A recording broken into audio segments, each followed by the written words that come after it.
allegiance in our hearts, shed waters in our balls. The spirit and the flesh, the emotions that arrest. The cerebral will contest, propelling the unrest. Preachers and bandits with means underhanded. The teachers pedantic and lack understanding. So sweep out the sand with the broom in your hand. Stand up, make we burn Babylon. Guess I can give the world to you, the world to you. But the falling of the curtain is for certain. Be careful where you're lurking, demon searching. The spirit and the women fight the battle within. Guess I can give the world to you, the world to you. But the falling of the curtain is for certain. Be careful where you're lurking, demon searching. The spirit and the women fight the battle within.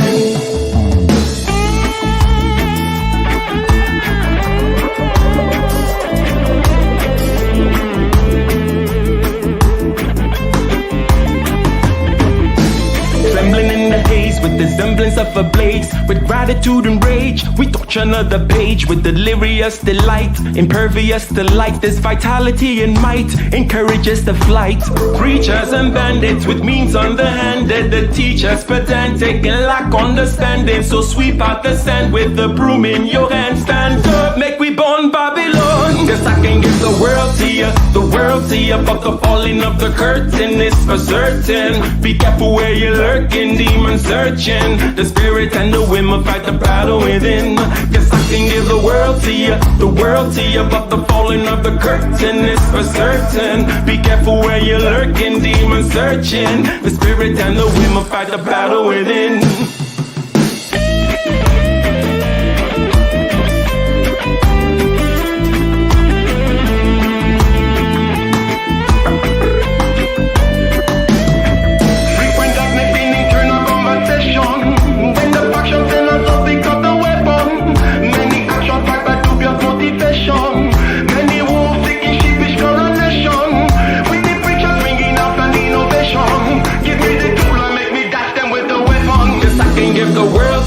The world to you, but the falling of the curtain is for certain. Be careful where you're lurking, demon searching. The spirit and the women fight the battle within.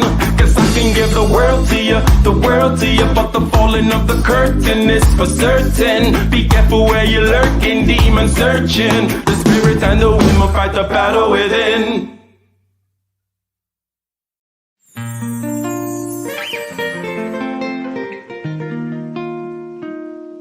I travel by night and I travel by day.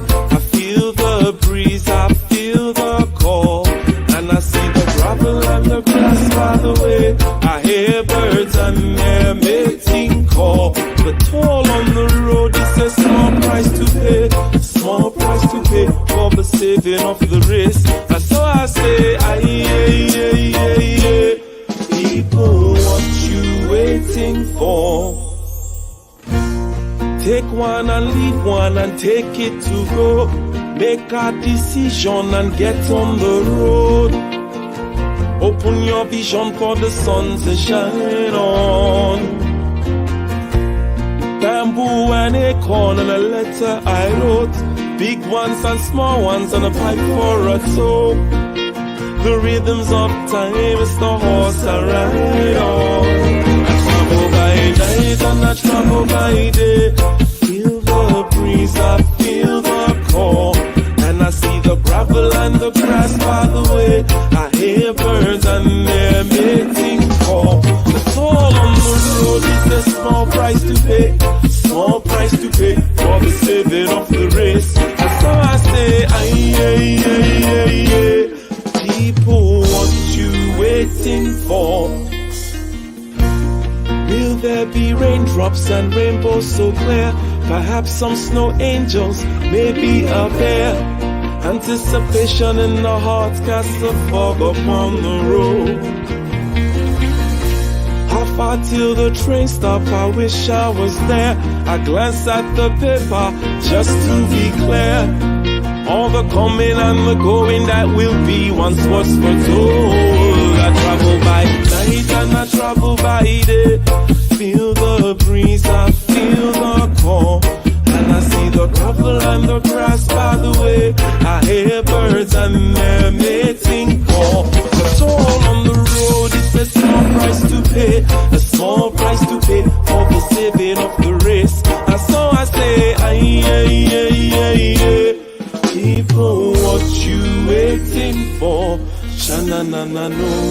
shananane, shananano, shananane, shananano,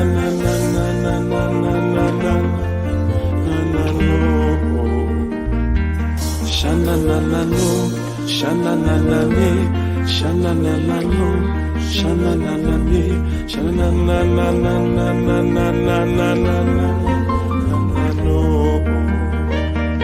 I travel by night and I travel by day. Feel the breeze, I feel the call. And I see the gravel and the grass by the way. I hear birds and their mating call. The toll on the road is a small price to pay. A small price to pay for the saving of the race. And so I say, aye, people, what you waiting for?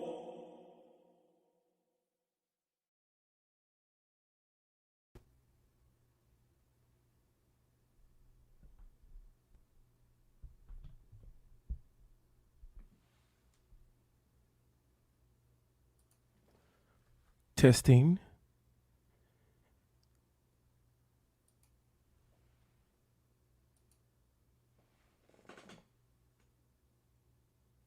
Stop and listen.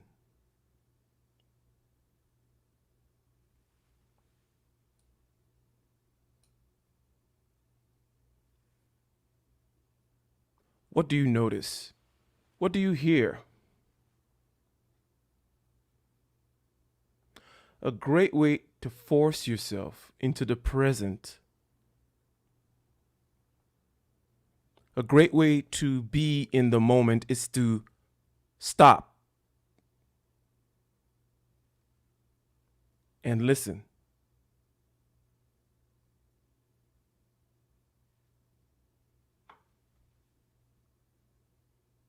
A great way to get people to concentrate is to stop and listen.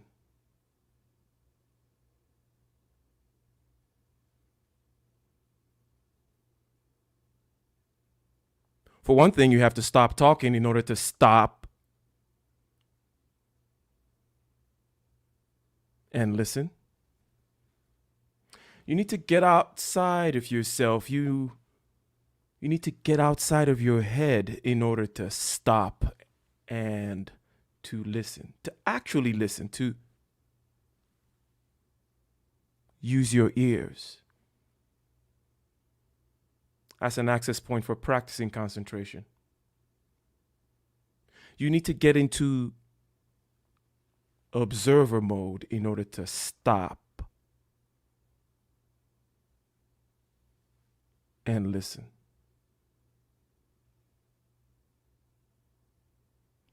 Concentrating, getting outside of yourself, getting into observer mode, being present, the practice of presence, being present is a necessary capacity. It's a necessary skill for self-mastery. It's a necessary skill for good health. It is necessary for happiness. It is necessary for communication and commiseration with yourself and with others.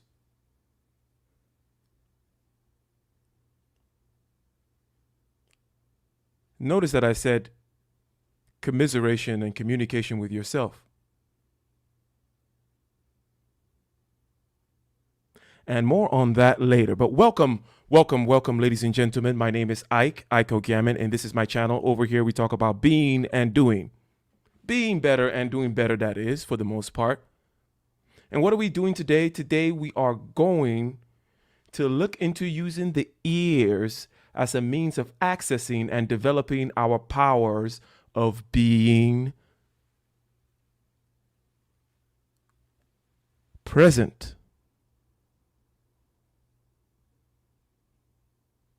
Our powers of concentration, equanimity, sensory clarity. For the mastery of subjective consciousness. This is part 3. Part 3 on oh, shall I say, of the How to Meditate series. We've had a Why to Meditate series, which had 4 parts. And the why is more akin to, well, you have this capacity such as cardiovascular health. And well, why should I do cardio? And then someone tells you, okay, it's good for the oxygenation of your blood. It is good so you don't get winded. It helps you live longer and so on and so forth. So we talked about in the Why series the utility of concentration, the utility of equanimity, the utility of sensory clarity, and the utility of having space for freedom. The utility of being present.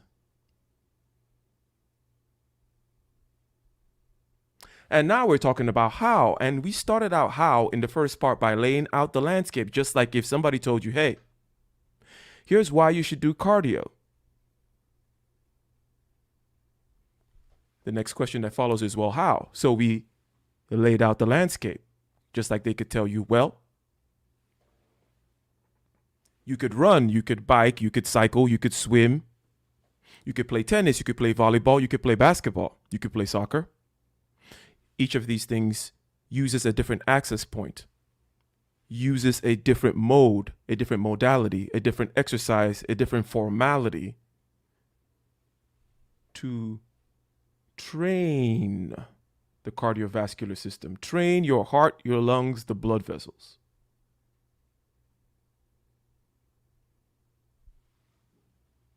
So, as you would expect, in order to develop anything, any capacity, any skill, it is simply use it, right? Use it or lose it.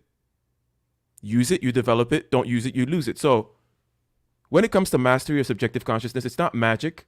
It's not sacrifices that you got to make in the corner of the street somewhere. Okay?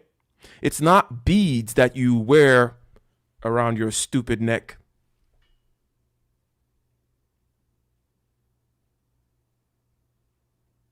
It's about utilizing in a formal way the capacities of concentration, sensory clarity, and equanimity. Concentration, sensory clarity, and equanimity within the landscape of the feelings in your body, the images in your head, and the talk in your head. So, for those of you who have not seen the other parts, definitely, please, definitely go check out later on the Why You Should Meditate series and also the first 2 parts on the How to Meditate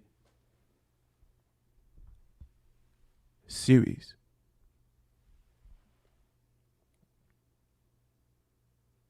So you're applying concentration, sensory clarity, and equanimity in the realm of images in your head, feelings in your body, and talk in your head. We call it FIT over here. Feeling, image, talk. That is the entirety of your subjective consciousness. And concentration, sensory clarity, and equanimity are the skills we're trying to develop. And just like everything else, you use these skills formally in order to develop it. It's very intuitive here. We keep things simple here. We don't do BS over here. Shout out to K Coaching in the house. Shout out to Dr. Thunder in the house. Shout out to D-Bo in the house. Dusty Shacklefoot in the house. Dusty Shacklefoot, I see a dust storm arising in the horizon. As my man Dusty Shacklefoot comes in. Yes. Shout out to Cy Tice.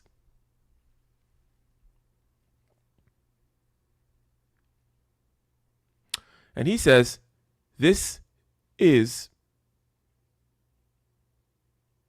a great topic, and we'll tie into my fasting presentation. Yes, fasting is a way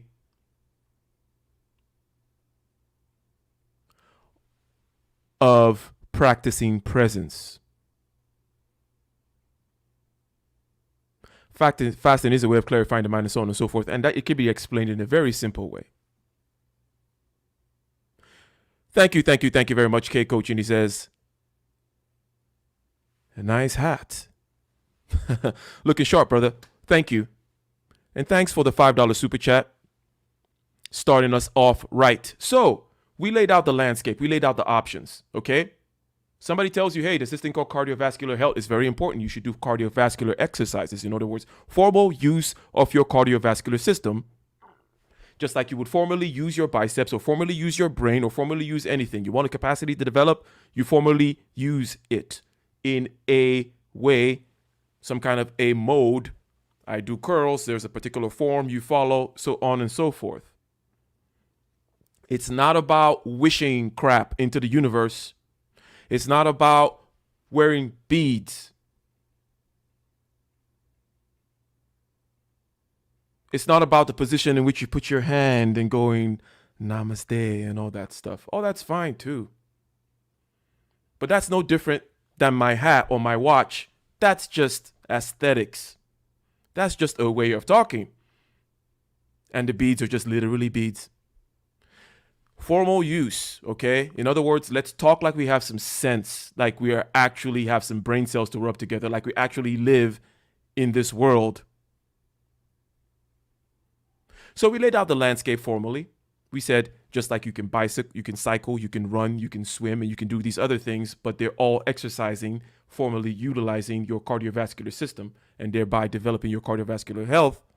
These are ways that we can formally use concentration, sensory clarity, and equanimity within the space of the feelings in the body. And the feelings in the body, for those of you who are new to our lingo over here,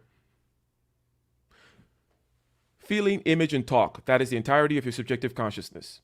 You can further subdivide those into infinite numbers if you like, but whatever it is you are, K Coaching, whatever it is that you are, T Riddler, whatever it is that you are, Soul Provider, it arises as feelings in your body. Right now, what's going on? Who is Soul Provider? He's a set of feelings in his body right now. Images in his head and talk in his head. The feelings in his body cover internal sensations. They could be emotional internal sensations or non-emotional internal sensations, such as a stomach ache or hunger or some kind of instinct or intuition that you have. And also, the body also covers the senses, right? And then you have image in the head and talk in your head. Feeling, image, and talk. That's the entirety of your subjective consciousness. And in order to master this, you need to practice concentration, sensory clarity, and equanimity so that you can become the observer of feeling, image, and talk, because observation, perception precedes control. You want to become the watcher of the weather rather than just being the weather pattern, the chaos of feeling, image, and talk. You want to become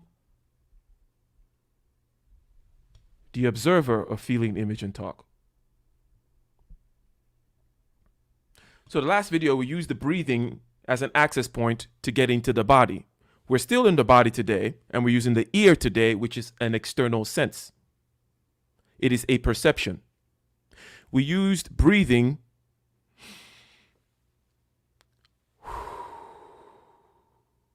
as a way of accessing non-emotional internal sensations, as the way of practicing and training concentration, relaxation, sensory clarity within ourselves. Breathing is ubiquitously understood as a mode of doing this kind of thing. That's how we started there. Everybody knows, take a deep breath. Don't get crazy, take a deep breath so that you can then watch your body. Because when you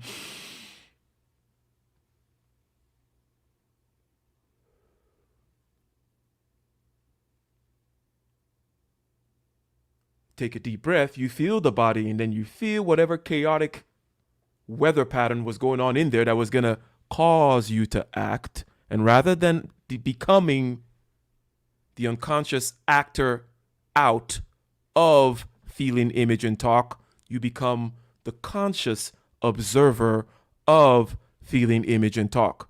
Image and talk are thoughts. Image and talk are dreams. Image and thought or talk are the things that are constantly going on in your head. And we mentioned there in the last part that formality is key, just like with any other exercise. You can't just go around doing whatever you want. You need to do it in the right way. Formality is key, and when I say right way, I mean a formal way, a way that has a mode, right? You can't just go to the gym, pick up this weight, put it back down, maybe look at the treadmill for a little bit, and then go back to your car. No, you have to do things, and there's a right mode, modality, formality, a structure, and a struggle that needs to happen. You need to push, push, push. It needs to be a little hard. So we're just laying down the landscape here of getting ourselves the intuition, the right words, the right frame that we're talking about here. Formal use / exercise of concentration, sensory clarity, and equanimity upon the landscape of feeling, image, and talk. Let me get one in the chat if that makes sense, because I think it's super critical that we understand what exactly it is we're doing. We're trying to develop sensory clarity, concentration, and equanimity. Equanimity is about relaxation, being able to float.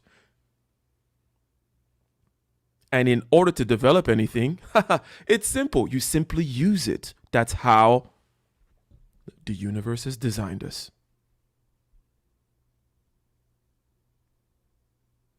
If you don't use it, you lose it. If you use it, you develop it. You don't develop it by paying people money in conferences. You don't develop it by crap, ladies and gentlemen. You actually have to use it.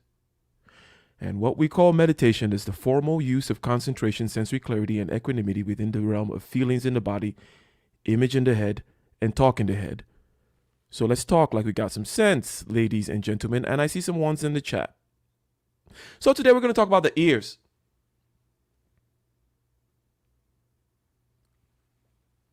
One of my favorite.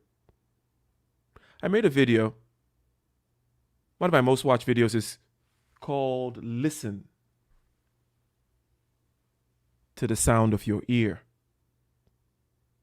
I like the ear because it is one that can be very stealthily deployed. If you're feeling some perturbation and if you're feeling the need to get into some kind of a formal practice in the middle of some kind of an interview, some sales pitch, whatever it is, and you start doing yoga in the middle of the room, or you start doing some deep breathing exercise, it's kind of obvious, right? It's kind of like, whoa, what's going on here? But one that can be stealthily engaged at any time is the use of your ear. The ear is an access point to get in to the body. We're still in the body. Okay, we're still with the feeling. Okay, part 3, we're still at the feeling. And there'll be several more parts because the feeling part is broad. You have internal sensations, which could be non-emotional internal sensations, and then emotional internal sensations, because emotions are just sensations. You feel it somewhere in your gut. It's a particular kind of feeling in your gut, in your heart. It is changing at a particular rate. It may be numb, it may be sharp. May have a high frequency vibration or a low frequency lull, dull pain, or something like that. But it is in your body. And then also you have your senses. And all these are the media that you're working with, that you're training your concentration, sensory clarity, and equanimity upon, so you can master it. Because if you don't master that, what did you spend your years here doing?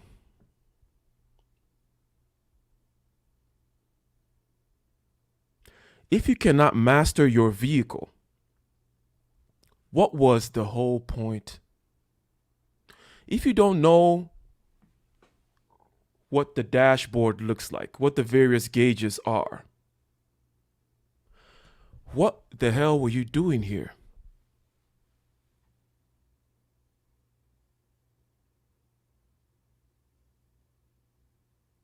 So today we're going to use the ear, and it's not going to be a long one. It's going to be rather straight to the point. And ladies and gentlemen, I'm going to share something here as an aid to our conversation. Much appreciated. Much appreciate Q Dog in the house, always showing love. Soul Provider in the house. Great stream earlier on. Your review of one of the interns was excellent. It was excellent. So let's get right into this, okay? Let's get right into this. What exactly are we talking about when we're saying use the ear, using listening? Well, let me go ahead back to what I was saying in my little monologue. When I say stop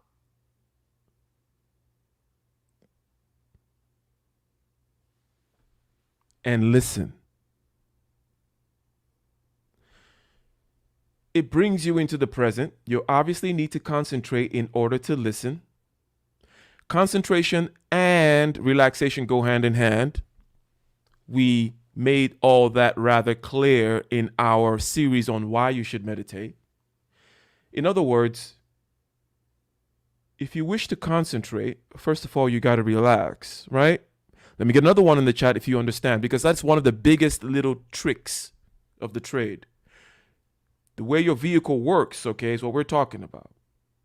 One of the little tricks of how your vehicle works is that concentration and relaxation go hand in hand. When the two of them are on, we call it being in the zone. Let me get one in the chat if you know what I mean. High concentration but high relaxation is being in the zone. You're throwing those free throws and it's all net. All net. You're highly concentrated, but you're also highly relaxed. In other words, what some people tend to think is concentration is not concentration at all. Concentration, it doesn't feel like, no. Concentration is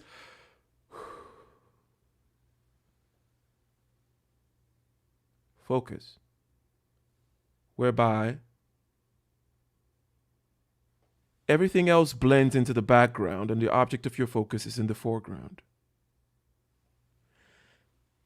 The blending into the background is the relaxation of everything else other than the object of your focus at the time.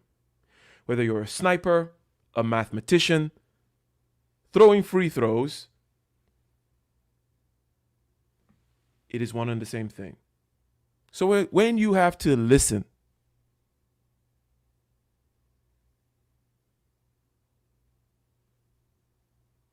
the first technique we have here, listen to the furthest sound you can hear. Okay? Stop.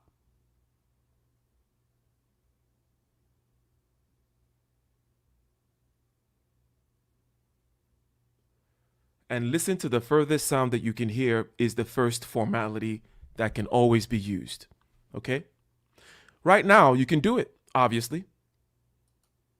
In between the sounds of the words coming out of my mouth, you can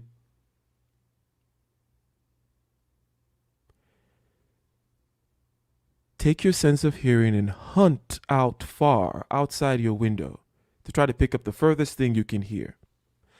You immediately have to concentrate in order to do this. And since we are all practical, reasonable human beings who don't believe in BS, we already know that using these capacities is what the development and the training of these capacities consists in. We simply use them. Okay? So when I say, hey, this particular one technique, and I'm going to share about 4 techniques with you guys, and we're talking about using the ear within still the realm of the body, training and practicing concentration, sensory clarity, and equanimity. The first thing I'm telling you is there is a technique that you can always do, which is just stop and pick up the furthest sound you can hear and hold it. It immediately engages concentration, of course. Concentration induces relaxation. Relaxation meaning the equanimity. Relaxation is a good word for it, but it's probably not the best word for it. Equanimity is what you need in order to float. Equanimity is going with the flow, if you will. equanimity is like a cat. And maybe relaxation is like a lazy dog or something, but you guys get the point, okay? Equanimity is not a word commonly used. It's not in common parlance, but it involves relaxation. Think about it as treading water. Think about it as going with the flow of external and internal perturbances. And I want you to notice that when you have to listen to the furthest thing you can hear, not only do you engage concentration,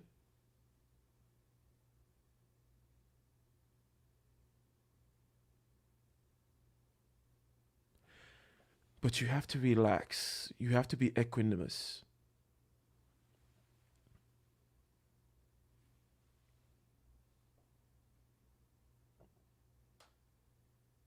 Okay?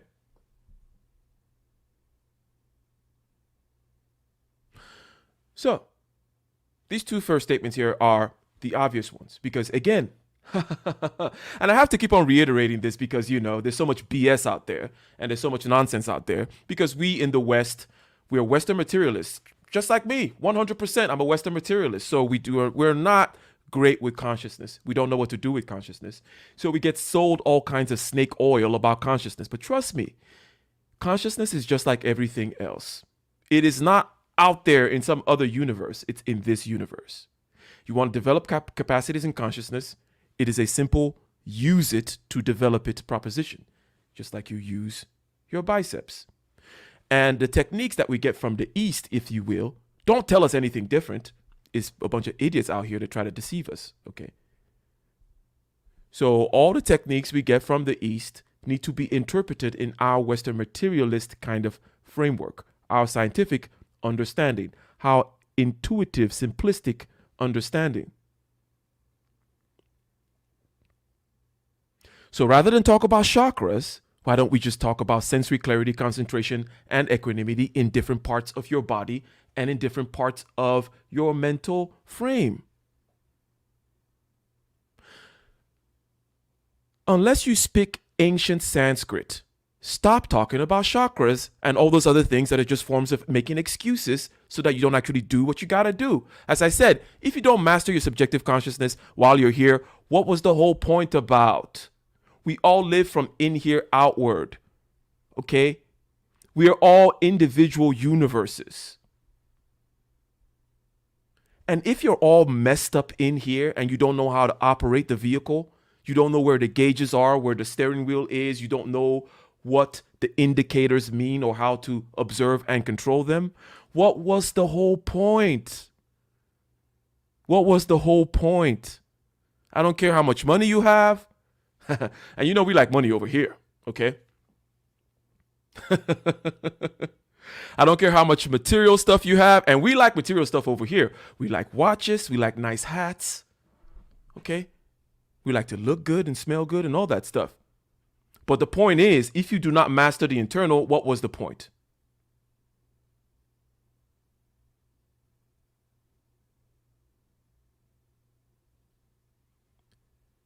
And when you hear Kobe Bryant, Floyd Mayweather, Tiger Woods, and all these other people tell you that basically they do this, they are visualizing, they're meditating, they're mastering subjective consciousness, then it behooves you to understand, okay, how can I practically get at this? Without the other nonsense that the people try to put on you out there. Without all the woo peddlers trying to sell you books and crap, okay? So, simply put, shout out to Felicia in the house. Shout out to Felicia in the house. And let me go ahead and put this, let me put K Coaching up here, the super chat.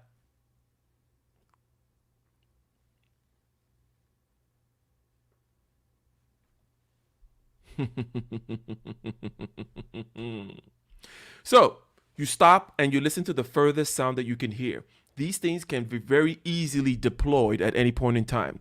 Yesterday, the last stream, we talked about using breathing exercises. Let's say the breathe in, hold, and then the release. We're using the breath as an access point to get to work on internal sensations, non-emotional internal sensations, okay?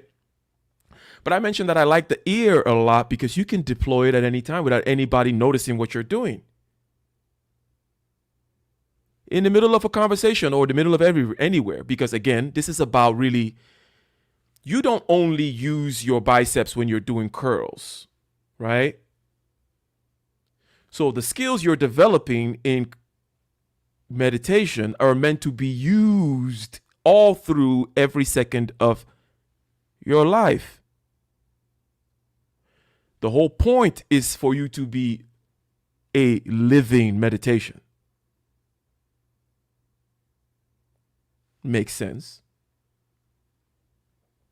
So at any point in time, you can start listening to the furthest sound you can hear in order to engage your concentration and engage your relaxation. Just like that.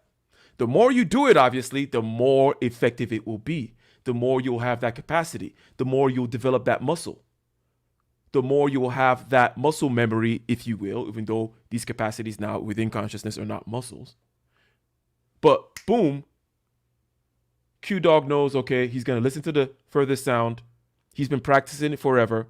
So when things go a little off, when you need a little bit more concentration, sensory clarity, equanimity, whatever it might be that is going on right now that you need to be sharp about, you can always deploy this technique. You walk into the McDonald's or the grocery store or wherever it is, and you start listening to the sound of the air conditioner. You start listening to the sound of the fan in the next room over, the sound of the fan in your laptop. It engages your concentration and it immediately engages your relaxation. These two things go hand in hand. So, what else about this particular technique? Situational awareness. Let me get a one in the chat if you guys did the whole, when I asked you to, listen to the further sound that you could hear. Or if you didn't, you could stop and listen to the further sound that you can hear.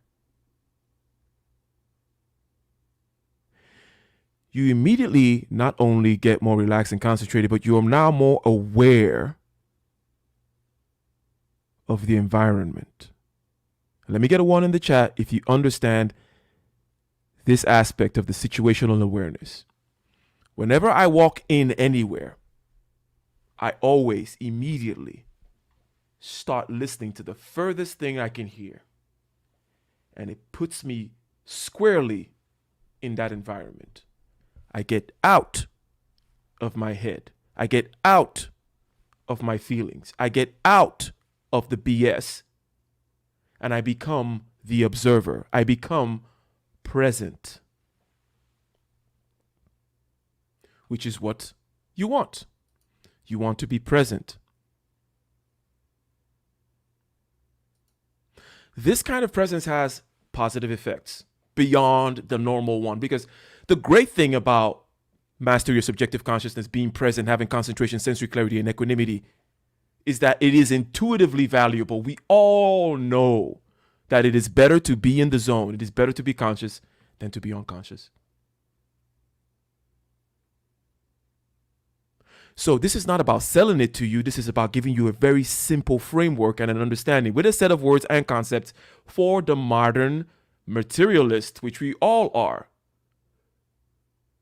so that people can stop selling you crystals and beads, and so that you can stop being put off by the nonsense that is out there, and so that you don't have this massive disadvantage of having lived the whole life from within, which we all do. We all live within. Our subjective consciousness manifests itself as feelings in the body, image in the head, and talk in the head. But the whole time, you were not able to master it. The whole time you were mastering external matter, external socio-economic, technological, political circumstances. But the whole time you had no idea how to even observe your vehicle, not even talk about control. Observation and perception precedes control. That's why when your mouth is numb, you can't really talk. That's why when your leg is numb, you can't really walk well because you don't have the feedback. Perception, observation precedes control. You are feelings, image, and talk. You want to develop concentration and sensory clarity about feeling, image, and talk because you got to first observe it.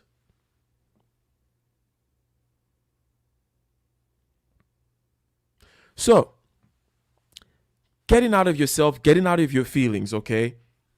Externalization, I call it. Great for pain control. Okay? Oh, bam, I got shot in the hip. All right? Maybe a little extreme, but start listening. Whatever you can do to externalize, okay? And people know this, or people who do certain kinds of practices know this. You simply externalize. And we'll get to the eyes, maybe 2 parts down, or maybe the next part. And we do these every Tuesday, okay? Tuesday is the meditation stream. So maybe next Tuesday we'll get to the eyes because we're still within the body. Last time we used the breathing. Now we're using the ear. I'm going to use the eyes next time. As you know, you can use your nose, your touch, and also you can use emotions, which are internal sensations, okay? These are all means of practicing concentration, sensory clarity, and equanimity. But this externalization, boom, stop. And listen, externalizes you. It immediately gets you out of your BS. And just a practical little point here, it's great for pain control. So if you want to combine certain things, you dilate your eyes, you just focus outward and you listen outward. And whatever disturbances are going on within tend to be less perturbing to you. So we're still in this just first technique here, which is, and it's very simple. That's why I like it. You simply walk into a room, walk into a place. And I mentioned, I also have a video, one of my bicycle ride videos, which I will continue when the spring starts. It's winter now and it's bicycle riding is not great in the winter. So I'm doing yoga. In one of my bicycle ride videos, I mentioned be the most comfortable person in the room, which involved acclimating your senses to the room. Whenever you walk into any place, listen to the furthest sound you can hear. It puts you squarely in the room. You immediately become comfortable in the room. You are immediately no longer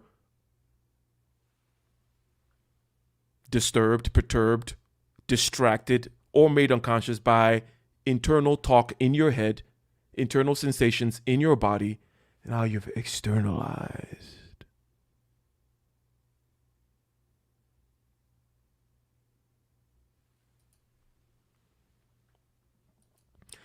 And this awareness reduces anxiety. Trust me, okay? As I said, a lot of this stuff is intuitive, but it is also simple. Over here, we keep things simple, intuitive, measurable, actionable, right? So if you don't intuitively already get it, it is measurable and actionable such that tomorrow you can get up and you can just go check. Check to see when you walk into Walmart, if, boom, you start listening to the rolling of the tires 10 aisles away, the sound of the HVAC, the sound of the cash register away, you are immediately less anxious. You are immediately less disturbed. You are immediately more centered. You are immediately closer to getting towards that state which we call the zone. It makes you present. It is almost obvious, right? Okay? So it's not super complicated. Shout out to L. Boyd in the house. And thank you, Soul Provider, for saying share the stream.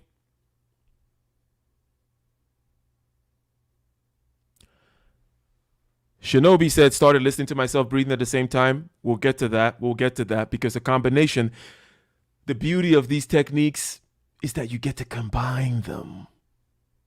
We talked about breathing last time, and one of the techniques that I'll talk about today combines breathing and listening. Okay?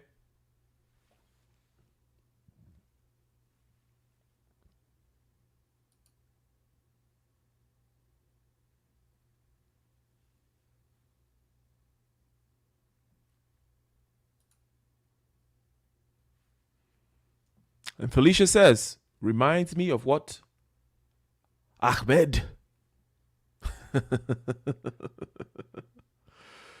taught me. I'm assuming Ahmed is your man, right?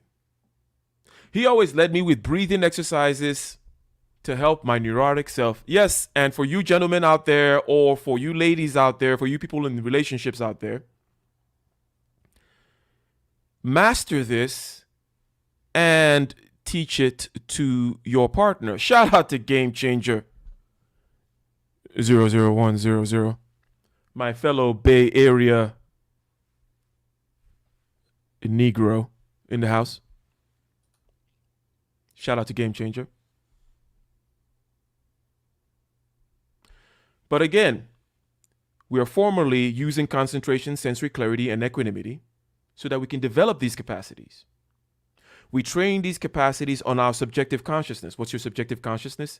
Well, what are you, Felicia? What are you, L. Boyd? What are you, Game Changer? At any given point in time, there are three parameters, three independent axes.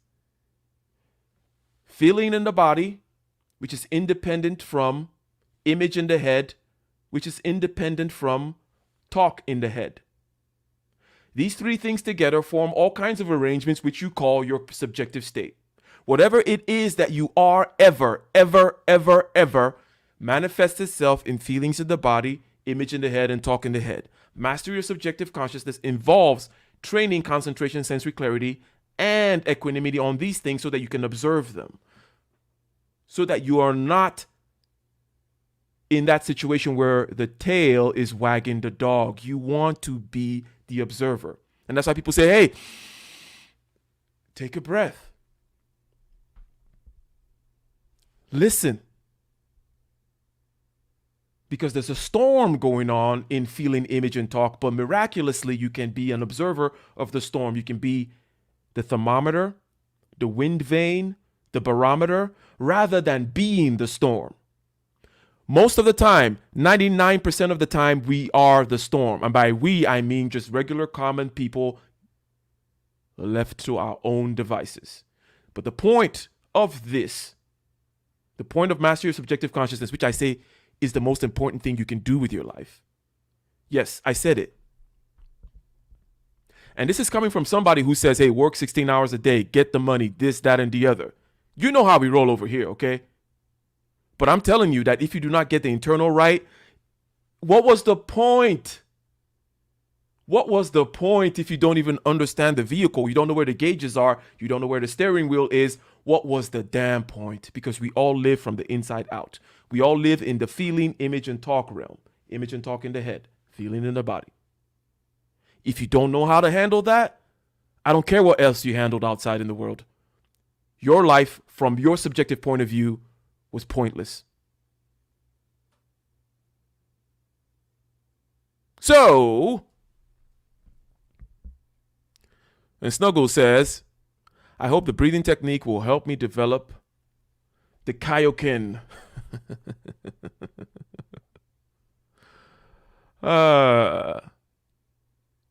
Shout out to everybody in here.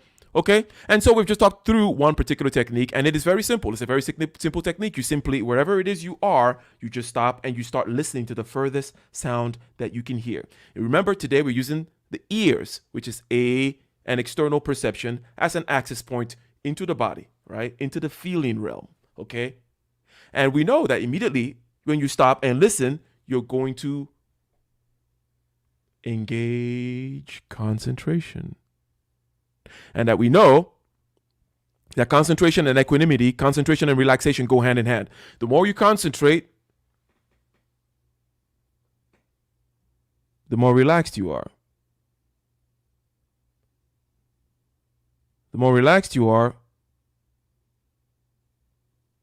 the more you can concentrate. The zone is a heightened state of both concentration and relaxation. And you can train these capacities. You should train these capacities. If you're living in the 21st century, in a time where you have the most freedoms and so on and so forth, the most external bliss, if you will, and you don't train these capacities, then what are you doing?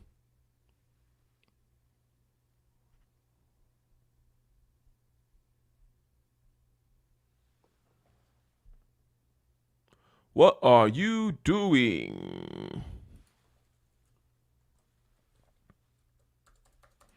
Nicer in the house. Well, you calling me solo TV? Well, because of the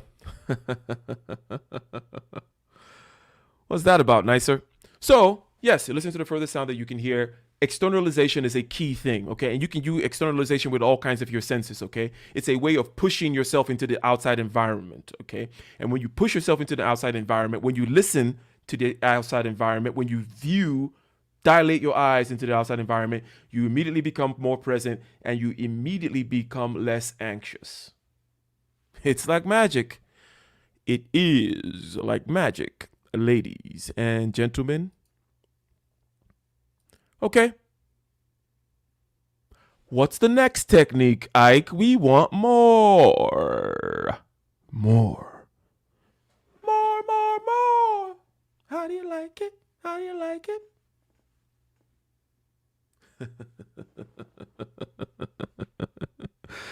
Listen to the ringing in your ear.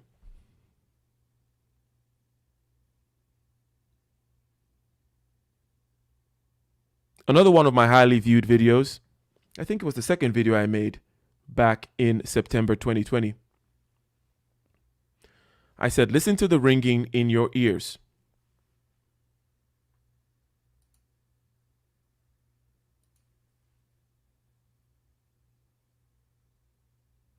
J3 in the house says that's a great song.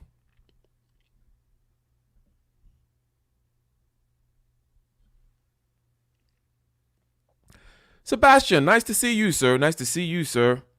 Yeah, I was like, I know it's winter and you're not supposed to wear white after Labor Day, but I was like, no, damn you. I'm going to wear white. I'm going to wear a hat indoors, okay? Because I can. So, we can all stop. I crave your indulgence. Can we stop and find the ringing in our ears? We all know that we have ringing in our ears constantly, right? We know this, okay?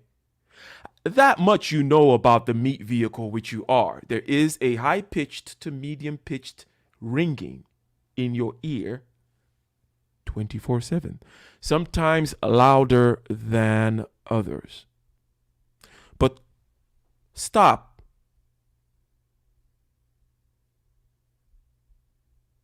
And the opposite of hearing the furthest sound you can hear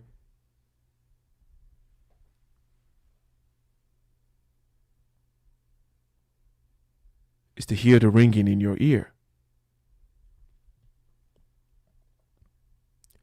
L. Boyd says all the time, and I hate it, get used to it. Equanimity is what you want. You never want any perturbation. It doesn't matter what's going on.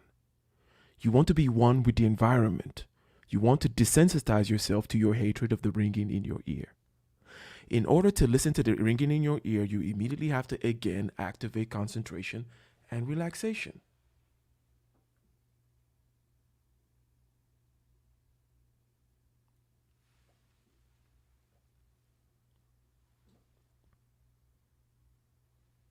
So that part is obvious.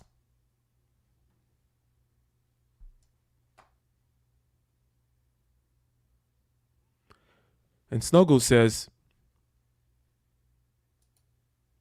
you find the ringing in the air, if you will, When you're in a place that's very quiet and you put something over here and then you can find it, yes. However, guess what? We are training concentration, right? And we know that the biological organism which we are, the way the universe tends to work with complex systems is you use stuff in order to develop them. So you can develop concentration by finding the ringing in your ear in any given circumstances or in any given set of circumstances.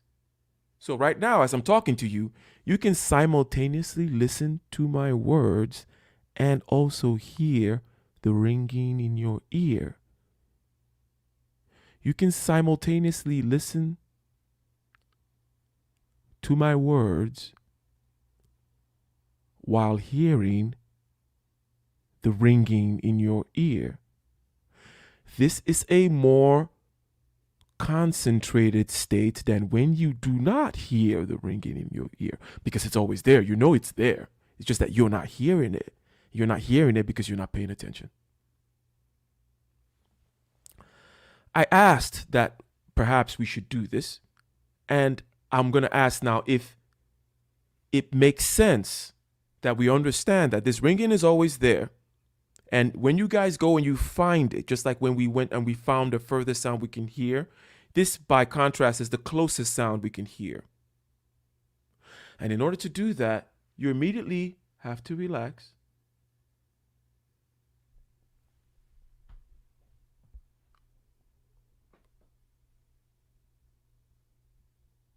And apply concentration.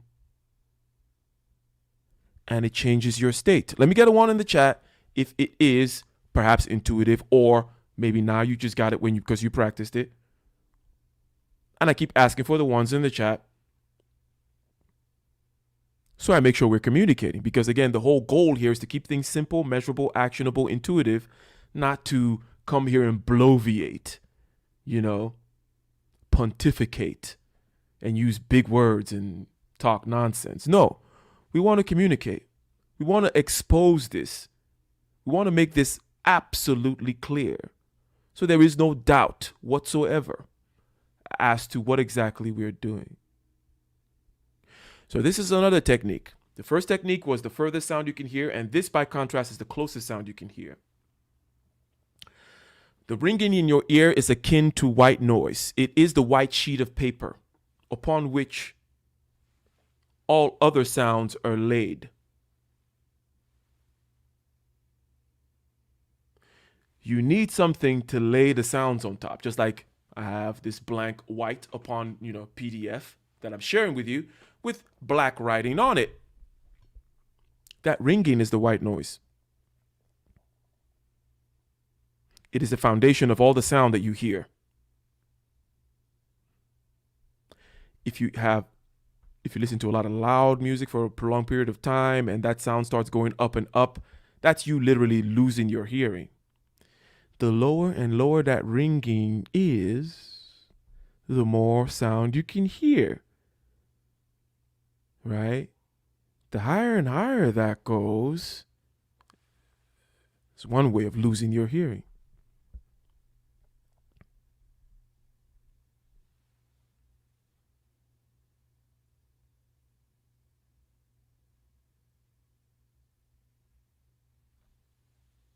Internal vibration.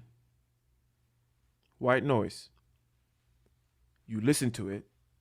It's a technique. And that's why I was saying, look, the ear techniques are great because no one has to know that you're listening to the ringing in your ear while you're talking to them. But guess what? The conversation actually ends up being better. Let me tell you, okay, ladies and gentlemen, I do this 24/7. Okay. When I'm out here on YouTube, for example, and somebody's talking to me, I don't know, Kaizo, Dr. Thunder, or Sebastian, somebody comes into the panel. When I'm listening to them, do you know what I'm actually doing?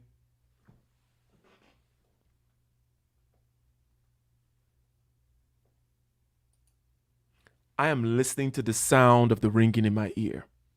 I'm constantly trying to find that sound because that's when you know you're really listening to something. Because when you listen to the sound of the ringing in your ear, you can simultaneously hear everything else much better. And you can try it right now. You can find the ringing in your ear and you will notice that not only are you more concentrated, more equanimous, you're also a better listener to every other sound.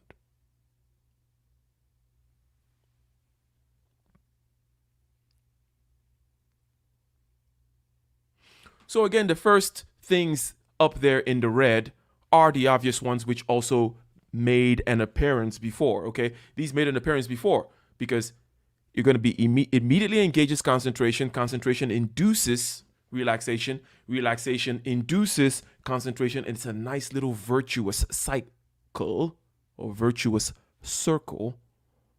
Snowballing effect leading you closer and closer to the zone, right?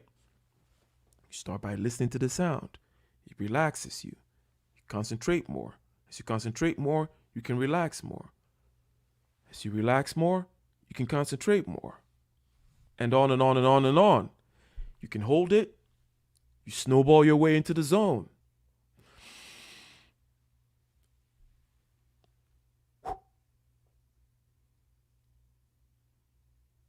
So, again, when we're talking now about listen to the sound of your ear, the same things come up.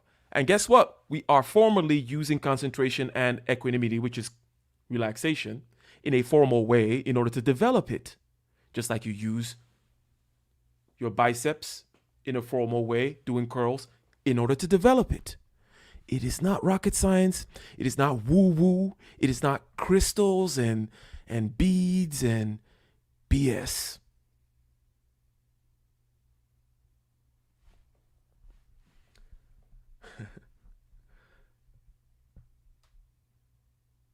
And part of what I keep emphasizing that is it's partly rhetorical, but partly because I really, really, really, really, really hate with a passion the BS.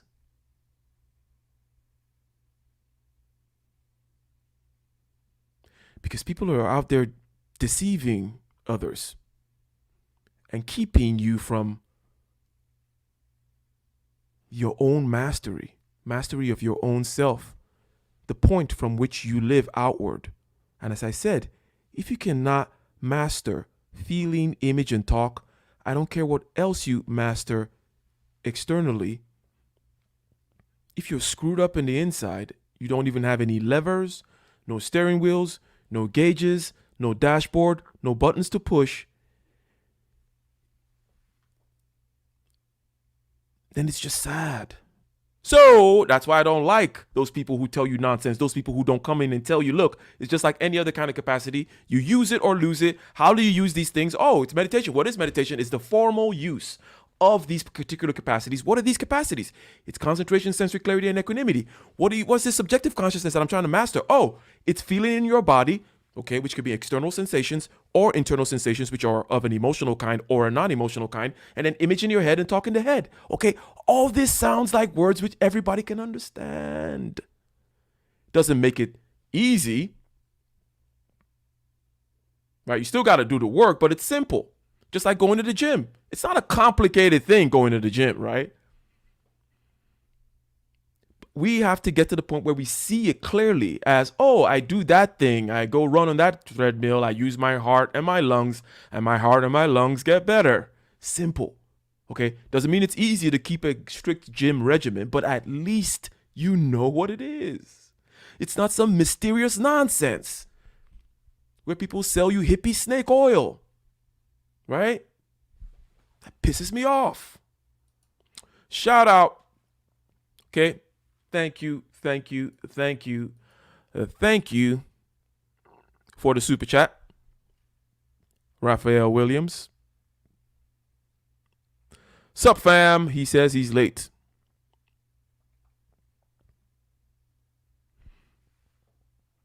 Concentration. Equanimity, which is that relaxation.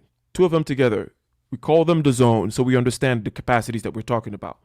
These are not mysterious things that just get bestowed upon you from on high. They can be trained. They must be trained. They are trained by everybody at the highest levels, which is another thing that I have to mention. Okay, not all of us are motivated by internal things. For me, I'm very internally motivated or intrinsically motivated. You just simply got to tell me that there are these capacities in there and I'm going in there. But let me also tell you this, and I keep on bringing the Kobe Bryants, the Mayweathers, and those other people who have mastered things at the highest level. Not one of them has done that without doing this as well. And they tell you that they do it. Mike Tyson meditates. They all do it, one form or the other, right? Just like there are many ways to do just even cardio, right? You can swim, you can row, you can run, you can cycle, you can play volleyball, basketball, tennis, soccer, base, all kinds of things, right? Doesn't matter per se what you do, but there are many ways to develop this cardio. So there are also many ways to develop this mastery of subjective consciousness. But what you should take note of is that everybody that does things at the highest level constantly tells you that they do this stuff. It's not something to just brush off. You cannot afford to brush it off.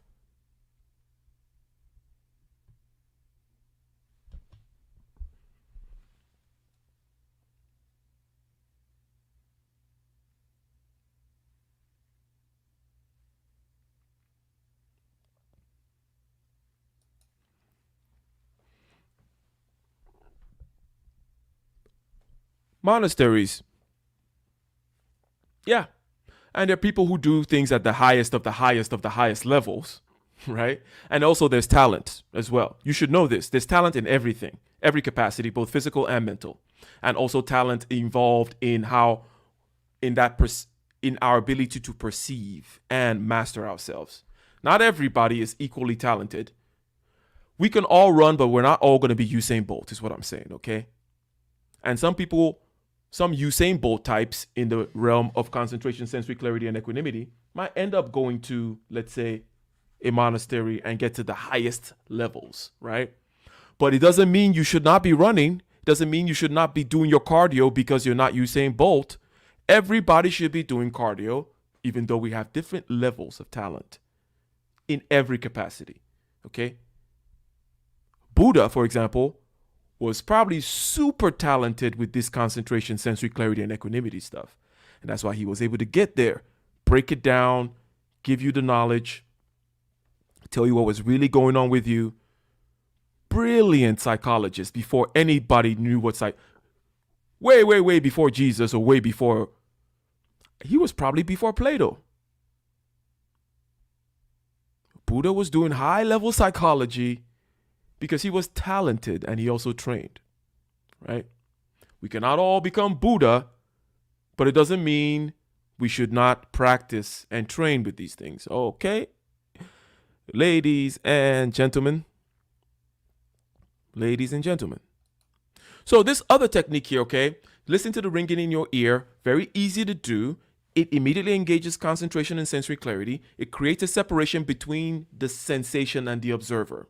Just like before we mentioned that listen to the furthest thing you can hear immediately gives you situational awareness, and situational awareness makes you less nervous. It takes you out of your head. This one immediately gives you an understanding that there is some process which is you. In other words, this ringing in your ear, which is part of you. And then that you can observe it. It immediately puts you in the observer mode. And let me get a 1 in the chat if this makes sense. It puts you in the observer mode, and the observer mode is more present than the non-observer mode. Let me say that again. You're going to pay attention to the ringing in your ear. You're using concentration and relaxation. You immediately intuitively know that this is how it has to be. You stop. You listen. Now you are more in the observer mode of yourself rather than being caught up in yourself. We say over here, get out of your feelings. Get out of your head. Well,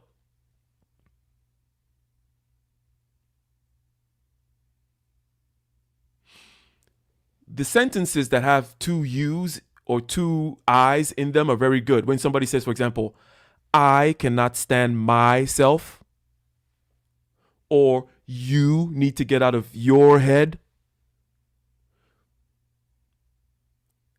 Who is the you that is getting out of your head? Who is the you that cannot stand yourself? Well, there is one you, which is an observer. It is just pure consciousness, in other words. And it is way wiser, way smarter, way more capable. It just is. It is. It just is. Just like rocks and atoms and stuff. It just is. And the more you can access it, the better. So you get into that space. You get into that mind space. The mind space where there's a separation between the sensation, that sensation is the ringing in your ear, and the observer. And now you're more present. Almost by definition.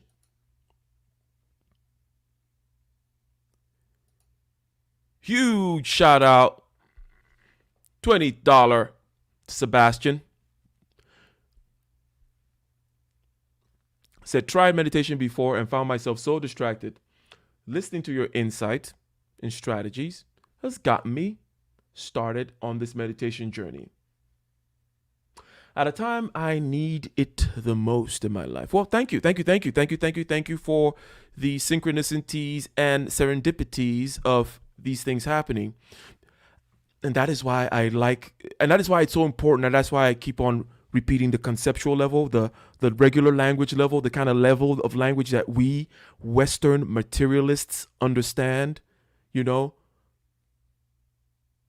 rather than talking about the oneness with the universe and all that other stuff, which is also true, which is just flowery, poetic way of talking, but that doesn't do you any good. Okay? You want to learn how to develop cardiovascular strength? Somebody telling you about oneness with your body and that doesn't help you shoot the ball. Okay? This is the same kind of thing.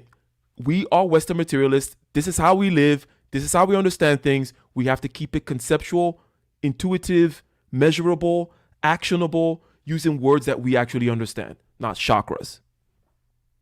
Chakras mean something, but we don't speak ancient Sanskrit. We don't understand ourselves in that way. Okay, I'd rather tell you that you have feelings in the body. Okay, I get that one. Internal sensations. Okay, I get it. Emotions are internal sensations. Oh, yeah, shit. Yeah. Mm-hmm. You have images in your head and you have talk in your head, and then these three things constantly affect each other. Okay? You wake up in the morning, you have a pain in your back, and all of a sudden, you're a little bit more pissed off at your boss than you otherwise would have been. Because the pain is doing the thinking. The pain has a set of images and talk that just goes hand in hand with it. The observer is who you want to be. You want to observe the pain, observe the image, and observe the noise in your head and say, ha! I need to watch out today. Today, there's a high likelihood of me doing something out of unconsciousness. The pain in my back is doing a lot of thinking today. It is populating my mind with a lot of thoughts. I need to watch the thoughts. They come as images and noises in my ear. I need to watch the pain, so I'm constantly observing it. This is what I mean by the dashboard. You need to have a feeling, image, and talk dashboard going on every time so that you are the observer rather than being in that state where the tail is wagging the dog.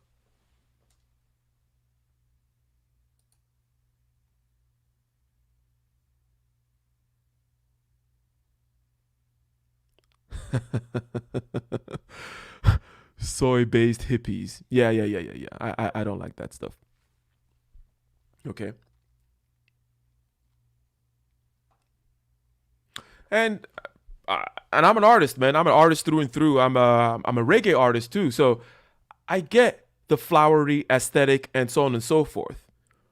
But I understand the full picture of life, and I don't like deception and BS. And the real people, the real artists, the real masters of the world, the masters of the universe and their own domain, get the full picture. From the aesthetic, from the flowery language and so on and so forth, to the intuitive, measurable, and actionable. Okay? And then like 99% of all those other people are just copying. And the easiest thing to copy is the external aesthetic, right?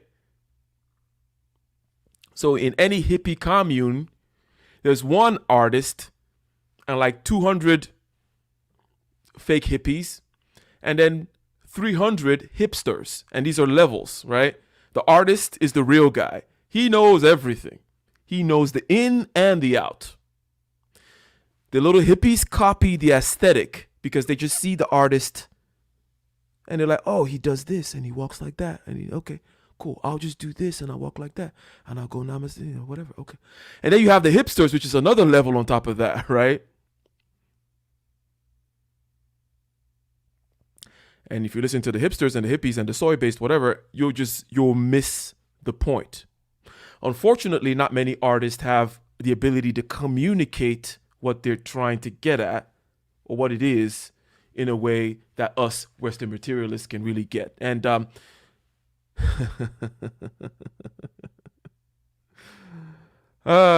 out to Shozan showing up in the house, ladies and gentlemen.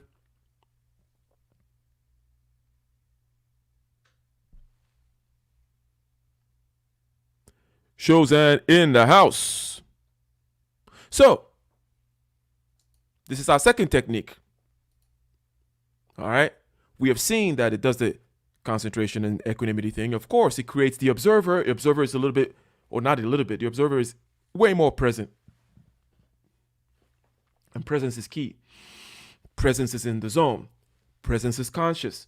Presence is good. Presence is healthy. Presence is less stressed out. Presence is less likely to die of a heart attack at 60. You see, this thing encompasses everything. It encompasses how happy you are every day, all the way through to whether or not you die of cancer. Literally. And if you're on this channel, you're smart enough to know that. Because there's a self-selective group over here. So you know that everything I've been saying is going to put your subjective state, which is the feelings in your body, the image in your head, and the talk in your head, and its correlates, if you will, parameters such as cortisol in your body and stress, other stress hormones and things like that, is going to put you in a better state such that you don't die of cancer. Like literally. Not in some kind of hypothetical way. This is just is what it is.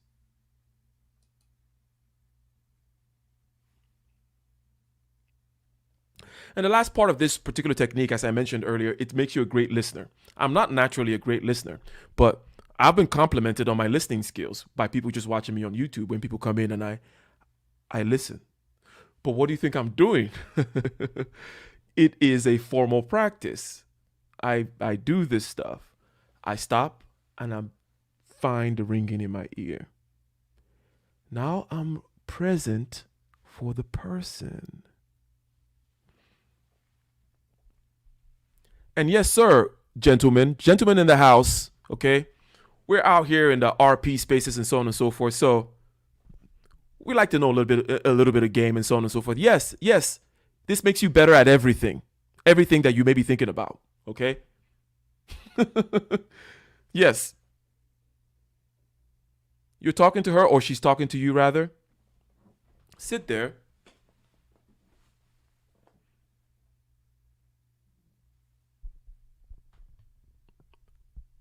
And listen to the sound of the ringing in your ear. You immediately become more intriguing, more engaged, and more engaging, more present. And she has never quite experienced anyone else like you before. And she doesn't even know why.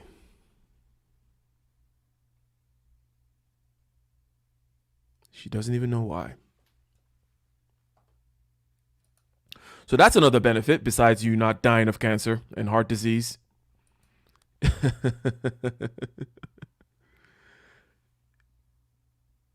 works at all levels, ladies and gentlemen. It is ubiquitously important. Okay? So the next one is a combination of both. Okay. Now, this one I like a lot. And maybe this is next level stuff, or maybe for some people it's easy because I mentioned there's talent involved. Okay. Analogize this to developing cardiovascular strength. Some people are better runners than swimmers. Some people are better at tennis or prefer tennis to basketball to volleyball, blah, blah, blah. Some people just are not built for running. So they rather row or use some kind of machine like the elliptical or something. So also, some people will be able to pick up the breathing techniques that we talked about last Tuesday. Or some people are, boom, oh, this ear thing, that's all me, man. I'm talented in the ear stuff. So you can immediately get to the level where you're listening to the furthest sound and the closest sound. And this is something that I do. And I always start with the closest, which is the ringing in your ear. Because if you can listen to the ringing in your ear, if you stop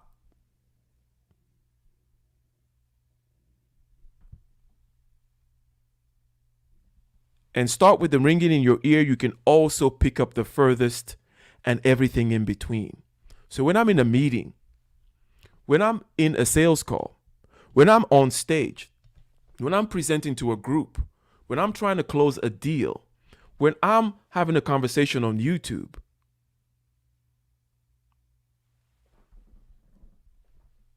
whatever it may be,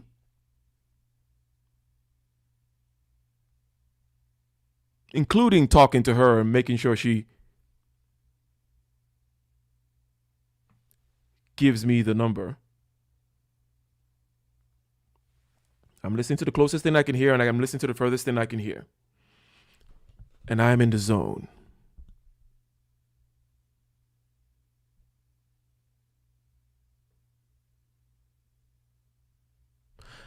And it doesn't just happen overnight, as you can imagine, of course. That's why you formally practice these things. That's why you go to the gym. That's why you meditate. It's a formal way of exercising concentration, sensory clarity, and equanimity within the realm of feeling, image, and talk. In other words, within the realm of your subjective consciousness, so that you can become an all-around badass.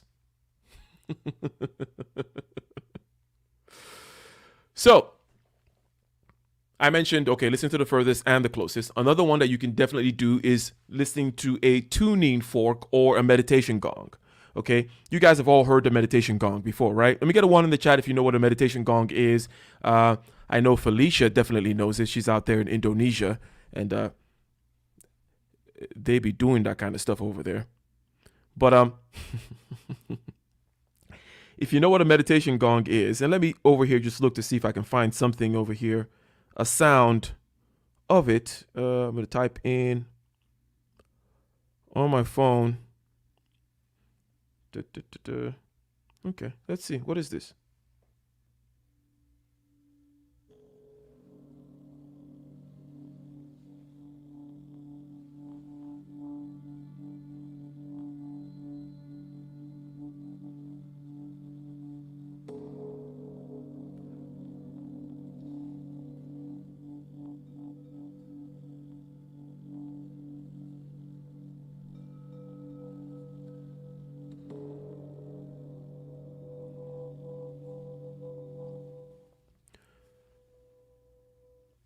You can pick up a tuning fork as a way of your formal practice, okay? Bing. And listen to it. What are we doing? Is this magic? No. Okay? Now that we understand the framework, which is that we're basically using certain capacities, you're using your concentration, okay? And you're using your relaxation, and you're developing those things. So it's not some kind of positive frequency, man. It's the positive frequency when they ring that gong, man. It's because they forged the gong out of special whatever, man.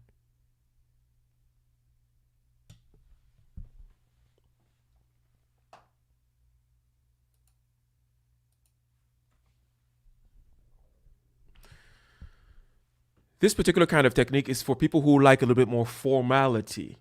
Okay, because there's a rhythm to the ringing of the gong. You can find on YouTube, okay, videos such as the one I just played and others, and they have a rhythmic quality to them, right? This is more This gives you more guardrails and there's more formality and modality to it. And some people like that more. Some people need a little bit more structure to whatever practice they're doing. Because the first two exercises that I mentioned, which is listen to the furthest sound you can hear or listen to the closest sound you can hear, some people are just, maybe they prefer a little bit something more, a little bit more guidance. Snuggles with another $5 super chat in the house. Says the best use of hollow brass, I believe, or brass metal with a wooden stick. Yep. Okay. So that we're not put off, but when we see people doing things like that, like, oh, ringing a gong, what is that about? Like, it's like, no, it's just formally practicing concentration and relaxation, using the ear as an entry point in this case. You do breathing exercises as using the breath as an entry point to feel the body and feel non-emotional internal sensations, training your concentration and equanimity and sensory clarity using these various access points. Okay. And one thing I think I failed to mention about the listening to the sound of your ear part is the sensory clarity aspect. Okay. I always mention concentration, equanimity, and sensory clarity. Two of them are quite simple. Concentration, everybody gets that. Equanimity, okay, kind of like relaxation, kind of like floating. Okay, I get it. Sensory clarity is the third one. Why is it important? Sensory clarity is the ability to be able to tell the subtle differences between the senses and the body. In other words, there are about 10 flavors of sad with 10 different arrangements of feeling, image in the head, and talk in the head. Okay, these three parameters which we talk about. Feeling, image in the head, talk in the head. What are the different flavors, subtleties? How much of what, where, changing at what rate? That's sensory clarity. And I say that there are times when the ringing in your ear is louder than other days.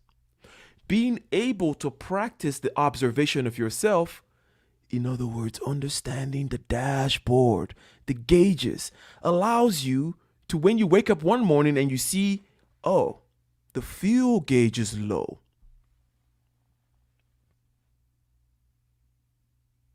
Now you know what to do when the fuel gauge is low. How do you even know that you had a fuel gauge? You had to have observed yourself to know that there are many, many different modalities and subtleties to yourself, your experience, your feeling, image, and talk. Us, left to our devices, have no clue. We have no clue how we are, what we are, how we're operating. We're just the tail wagging the dog. We're like this paper just floating in the wind. We have no clue. We don't know what it is we are actually feeling. The point of sensory clarity, which is the most abstract of the capacities, is that upon observing yourself, you now start to know the different flavors of the different arrangements of feeling, image, and talk. So you don't say things like, I just woke up on the wrong side of the bed. No, you say, there is a repeating beat in my ear, which is a little distracting, with a little bit of numbness in my back, and that's leaving me a little irritable.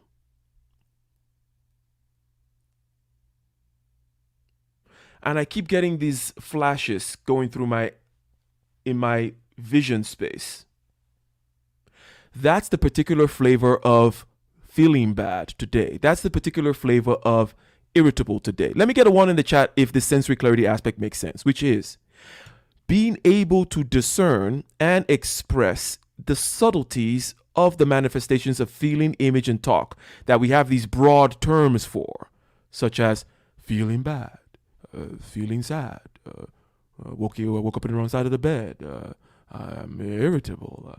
Being able to, rather than say things like that, being able to say to yourself in a granular fashion, in feeling land, there is this There's this internal sensation over here, and it's changing like this. In image land, there's this, and in talk land, there's that. That is way more in control than, I just don't know what's wrong with me today. And you're less likely to blow up and do something stupid when you're able to determine it that way. Because you're not going to do something stupid just because of a pain in your back that has you now regurgitating things about how you were pissed off yesterday at work. It's the pain in your back that's thinking. Take, for example, today. I woke up slightly dehydrated because I've been doing some all-nighters and I like to drink coffee at certain points. Every once in a while, there comes a point in about a month, every other month or so, where I got to do an all-nighter. And I'll be doing another one today. Okay. After the stream is shut down, I'm going to work and I'm not sleeping tonight. Okay. So as a result, it was a little dehydrated.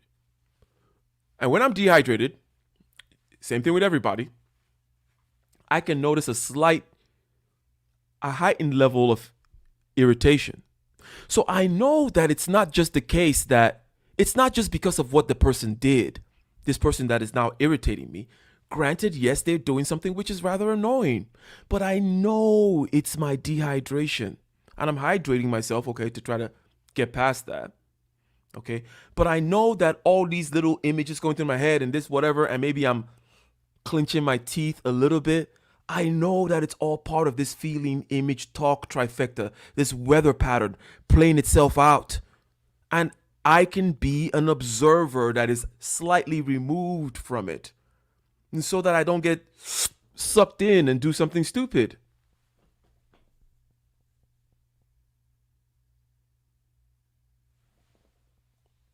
So I forgot to mention that. And that's this point over here.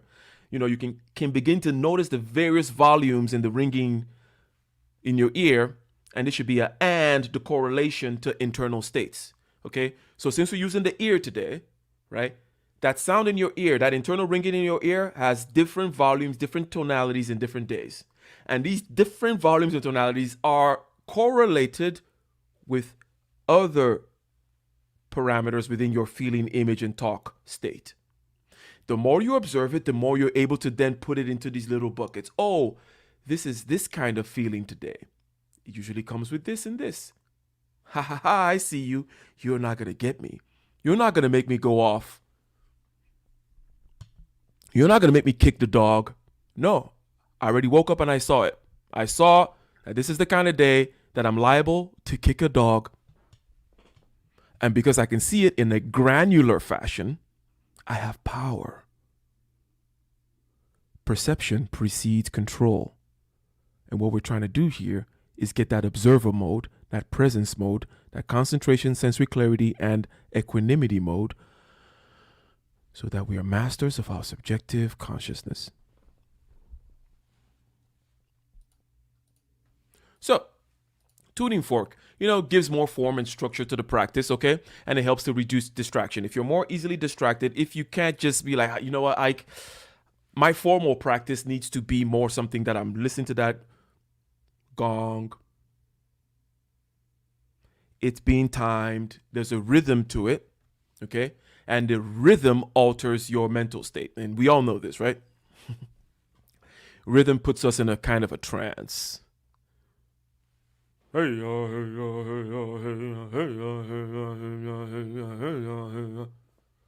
whatever kind of rhythmic thing that people do is because they're trying to get in a trance. Or you're listening to EDM music and you're popping mollies. Both go hand in hand in putting you in a trance. Okay? So, this particular aspect, using the ear again as an access point into the body. Over here, there's structure if you're using the gong or tuning fork and stuff like that. And then the rhythm also is an added corollary to that. It also does something slightly different than you just using your ear. You're now using your ear to catch rhythmic patterns into your subjective consciousness state. These rhythmic patterns elicit a certain state in you. Okay? And some people dig that. And in the case of, being conversational and being and understanding,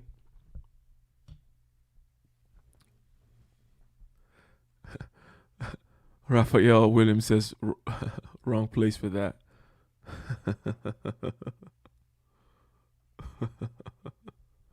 um,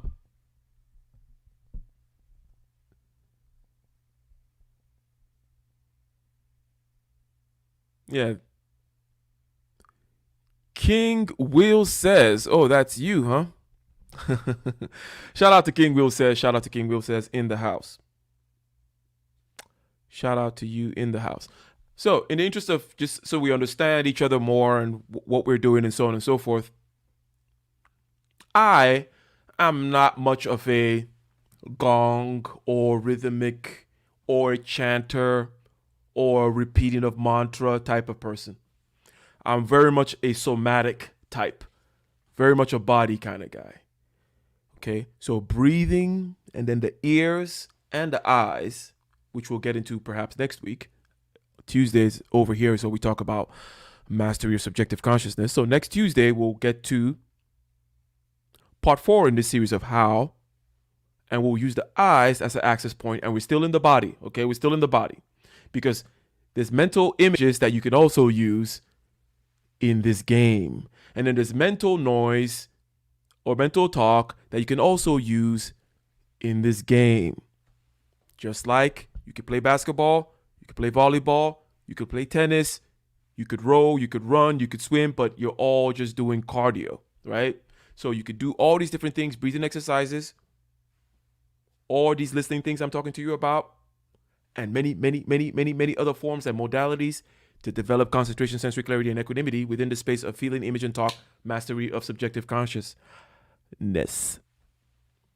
So for me, it's not really my bag, but if it's your bag, go for it, man.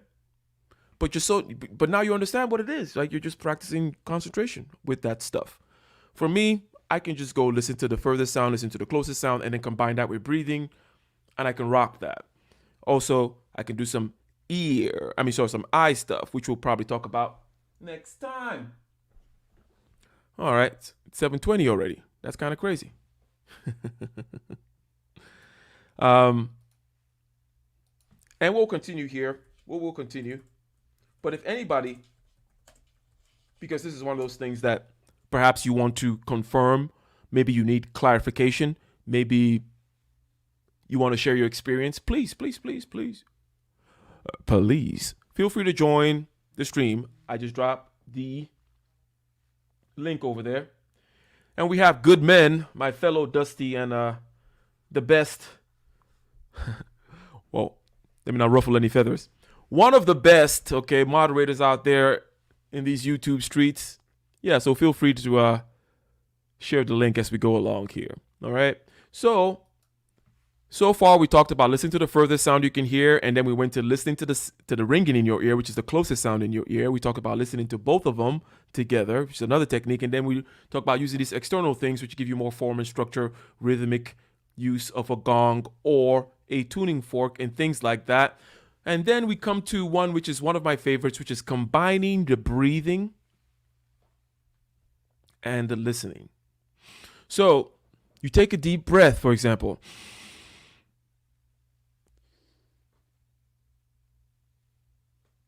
You hold it.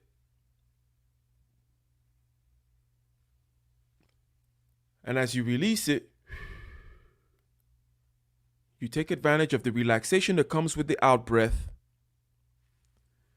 to aid with your concentration. You need concentration in order to do the listening, right? There is relaxation that goes hand in hand with the breathing exercises, especially when you're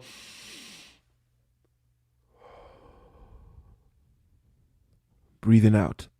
You use the relaxation that comes along with the out breath as a aid to concentration, because we know now, because we have been tracking here, and perhaps you've watched all my videos on meditation, you know that concentration and relaxation are two sides of the same coin. And when both of them are in the right spots, that's what we call being in the zone, right? High concentration and high equanimity, high relaxation. and you can just about do anything, right? That's when you start observing yourself do stuff. Let me get one in the chat if anybody has ever been in that zone. I don't know what it is. Maybe it could be basketball, it could be anything, okay? But have you ever been in that zone where you are watching yourself, or maybe it's freestyling. Sometimes it's freestyling for me, okay? Going off the dome, dropping hot 16s, heavy bars. And when you're really in the zone, you're literally watching yourself freestyle. You're like, oh my God. And you're relaxed and you're concentrated and you're in that observer mode. That's what we're talking about. Same thing with the throwing of the freeze throw and all these other things. We see it in different capacities, whether it be physical or mental and so on and so forth. You can't just get there whenever you want, but there are ways of getting better and better at doing that kind of stuff. And these are the things that we're talking about, okay? And yeah, King Will says this was a challenge, okay? I'm saying we should... we need to do a freestyle battle in these YouTube streets, King Will. Hot 16s.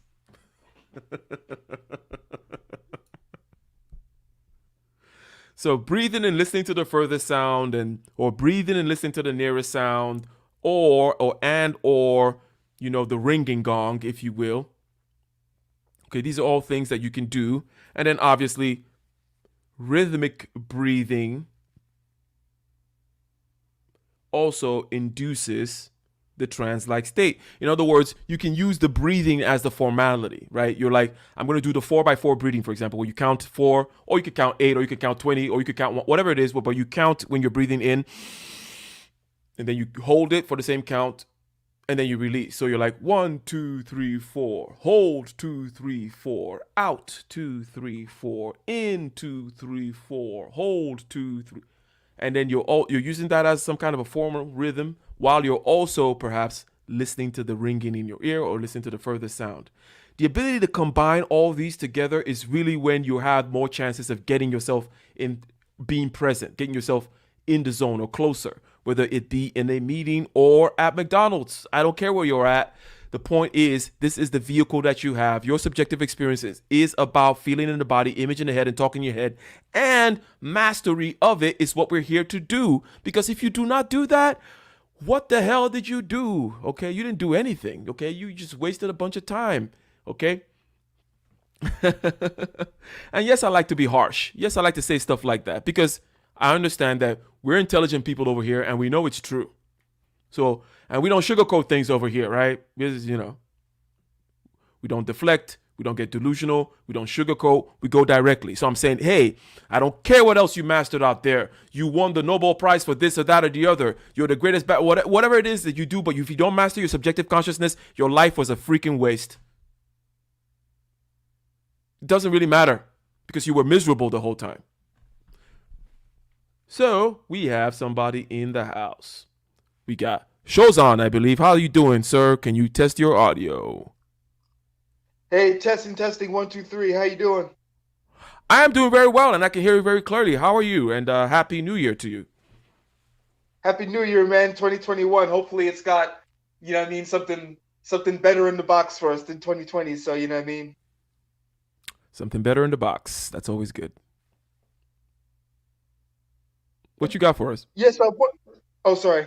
I wanted to ask you something. And I'm going to tie it into the main topic as well. Is that flow state a way of telling whether something is your destiny to follow or not? And I know that's a very semi-surface level question, but the reason I have this question is I don't feel that there's anything wrong with my intelligence or anything like that. I might be a bit average in certain things, but I'm definitely not below average.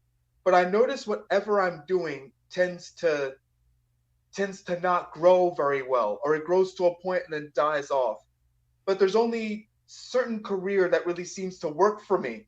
So it's like, how do you tell if that's the real right way to go, or if you're just being misled by other people's opinions, or if you're being scarred by past failures? You know what I'm saying? Okay.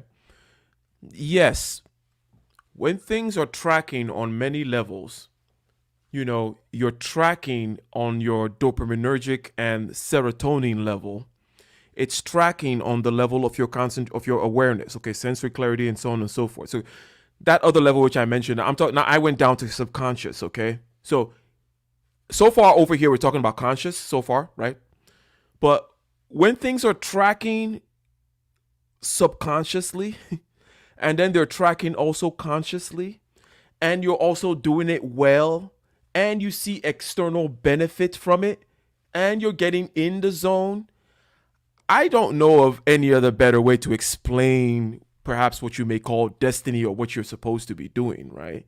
So if what I just said made sense, then what I'm saying is yes, I'm in agreement that the zone is a way of telling that you're on the right path, especially if you're an intuitive kind of person. Okay, because not everybody operates in the same way, and that's why even in this particular example, okay, tangentially, I keep on saying not everybody is a runner, not everybody is a swimmer, not everybody's a golfer or this or that, but these are all ways to practice cardiovascular stuff. So in the same way, in terms of consciousness, psychology, conscious and unconscious, different people operate differently. But definitely for an intuitive person, okay, then that being in the zone is the way to know, because some other people know in other ways. Some other people actually rationally know the right things to do. I'm an intuitive person. Absolutely. I know via these antennas. When the antenna is pinging, when everything is lining up that way, then I know I'm going in the right direction. Okay, because like long story short, because I mean, I kind of pride myself on being the guy that like is straight up about where he's at in life because like in this whole, manosphere space, there's we all say that we got it like that, right? And some of us actually do. Some of us really do have the money or the social circle, the fame. But some of us are in a rebuilding mode. So I kind of pride myself on being the first person to raise my hand and say, "Hey, I'm in a rebuilding mode." I only say that to say, um, I'll be like working at a cooking job, right? And then something will go wrong, right? And then when I go wrong, I'll be like, I should just work in this industry, right? But then something else mainstream will come along and it'll be like, oh, I'll just work in the next restaurant, right? Eventually that will fizzle out. And then I'll be like, okay, should I do the industry now? Back away from it. I'll try and invest in Bitcoin. And I won't like lose billions in Bitcoin, but like I'll invest, let's say $100, and then it'll go like down to $80. It's not like I lost a lot, but I'm not making any profit, even a dollar's profit. And I'm like, okay, either I suck at everything in life except for this one area, or I'm just bad in general. But like, it's kind of hard when you've been trained. All right, some people have been trained that to work online on eBay is like, quote, not a real job. Now, let's say that you're good at that, right? You have training in your brain to tell you just using this example, slowing you down from doing that eBay thing. You know what I'm saying? Um, Friends telling you it's not manly because you're not doing something physical. People might tell Hmm. you that there's a cap on how much you can make, even if you see different, right? Now you have to not only battle running your own business, which up or down you have to do it, but now there's Hmm. training in your head. I guess what I'm babbling and getting around to, just to ask you a direct question: how do you get around that those feelings of failure from other stuff that it wasn't your destiny anyway? So you just have to get over those failures, as well as get over the naysayers and the training in your brain that says, "Oh, you can't do this," or "Oh, it's a bad investment X, Y, and Z." How do you get a how do you get the like okay, your brain is so how do you get control of your brain when it's not just one horse with the two rails, it's like five horses with different rails on different speeds, and you've got to get them all on one accord. um Okay, there are two things here. One is more akin to wisdom. Let's park that for a second. We'll talk about it. But the first one is very practical, which is discipline, which is what I've been talking about, right? For example, do you meditate? not as much as I used to do. I used to do a lot of Tai Chi as a moving meditation. Long story short, I'll try to make sure I'm along with it. Long story short, I was going for MMA, and I've been doing martial arts for 20 years. I have some injuries and I'm no longer doing that, one of the other things. But because of that, there's certain physical habits I have to rebuild, but mentally separate them from before. So I used to have no problem doing Tai Chi, being world champion, and I got the mental and spiritual benefits, spiritual, whatever. But those benefits, but now I have to do Tai Chi just for the mental benefits without the world champion and stuff attached to it. Yeah, So that's a you got long to do way it. short of, yeah. You got to Go do ahead. it. In other words, as you have heard me say a number of times in this stream and in other streams, this is not a nice to have. You know what I mean? This is not a icing on the cake. This is the cake. Your subjective consciousness is the cake. I don't care what else you're doing out there. And you may luck up on some things due to just circumstances or just overflow of talent and so on and so forth, that you conquer the external world. But if you're not internally balanced, I say it was all a waste. So it's not a nice to have. It's not an icing on the cake. It is the cake. So that's the first part, right? Which I said is discipline. The second part is wisdom, which is this, okay? You need to understand certain base level things, right? The wisdom part is the part that is more subjective. The discipline part is easy. It just means go do it. Everybody needs to do it. Find a particular thing. Oh, I can't run. Oh, well, then swim. Oh, I can't swim. Okay, well, then get on the elliptical machine. That kind of a thing, right? That part is easy. It's Exactly. more objective. In other words, master your subjective consciousness. Get yourself a tactic, a routine, whatever. Start doing that. The wisdom part is more subjective in the sense that it's more dependent on how you are. So what I'm saying now is more about how I am. I always find a base level of, let's call it capacities. In other words, you gave an example of many things going in different directions, okay? I always can learn and develop whatever capacity it is. Maybe it's whatever virtue it might be. Let's say consistency, for example, okay? Or being able to sell because I did so much, and I still do, so much music and stagecraft, right? Being Awesome. able to take meditation, which is another kind of one of my little things. In other words, I could be like, oh, I want to be a monk. I also want to be a professor of physics and a professor of philosophy and a writer and a musician and a YouTube star and an engineer and. But what I do is I link all of them together. And I have a through line, whether I'm on stage or I'm selling or I'm talking meditation or I'm talking philosophy or I'm counting that cash. I have a through line. Okay. And again, this is going to be more subjective. This is just kind of me because wisdom is from experience, right? So it's a way in which I'm tying all my experience together. So you gotta have that, right? And somebody mentioned in the chat the 10,000 hour thing. I do many things, okay? But I understand that it's only like 3 things that I'm really doing. And I'm spending that time in a focused way. I'm spending 10,000 hours doing, okay, these 3 things, but with many different faces. Whether I'm selling, presenting, doing YouTube, talking about meditation, studying physics, it's about 3 capacities that I constantly use and I master. I'm always mastering these 3 things, regardless of the face that is showing. Does that make sense, and does it bear upon what you were trying to get at, as far as the question you were asking? I believe it does, and those 3 things are the feeling, image, and talk that you've been teaching us on, right? Yep. Now, very subjective, okay? Not that people are so different, and the lives are so different that not everybody. I'm not saying, hey, you know what you got to do? You got to take all these things and kind of put. It's like no. People are too different to do that. But whatever it is, because some people are not going to be like me at all. Some people actually need to sit down and master one thing in terms of on its. I don't want to call it surface level because surface level makes it seem like a derogatory thing. But not everybody tends to be meta. Pardon me? Oh no, I was just saying. Yeah, I feel you on the. Yeah. So not everybody is meta and fundamental. I'm a meta and fundamental guy, so it makes it easy for me. In other words, I see the same things everywhere, right? So that I don't feel like I'm. In other words, I don't feel like I'm losing energy. I don't feel like I'm being inefficient because I'm like, oh, this is just another way to keep digging that one hole that I keep digging.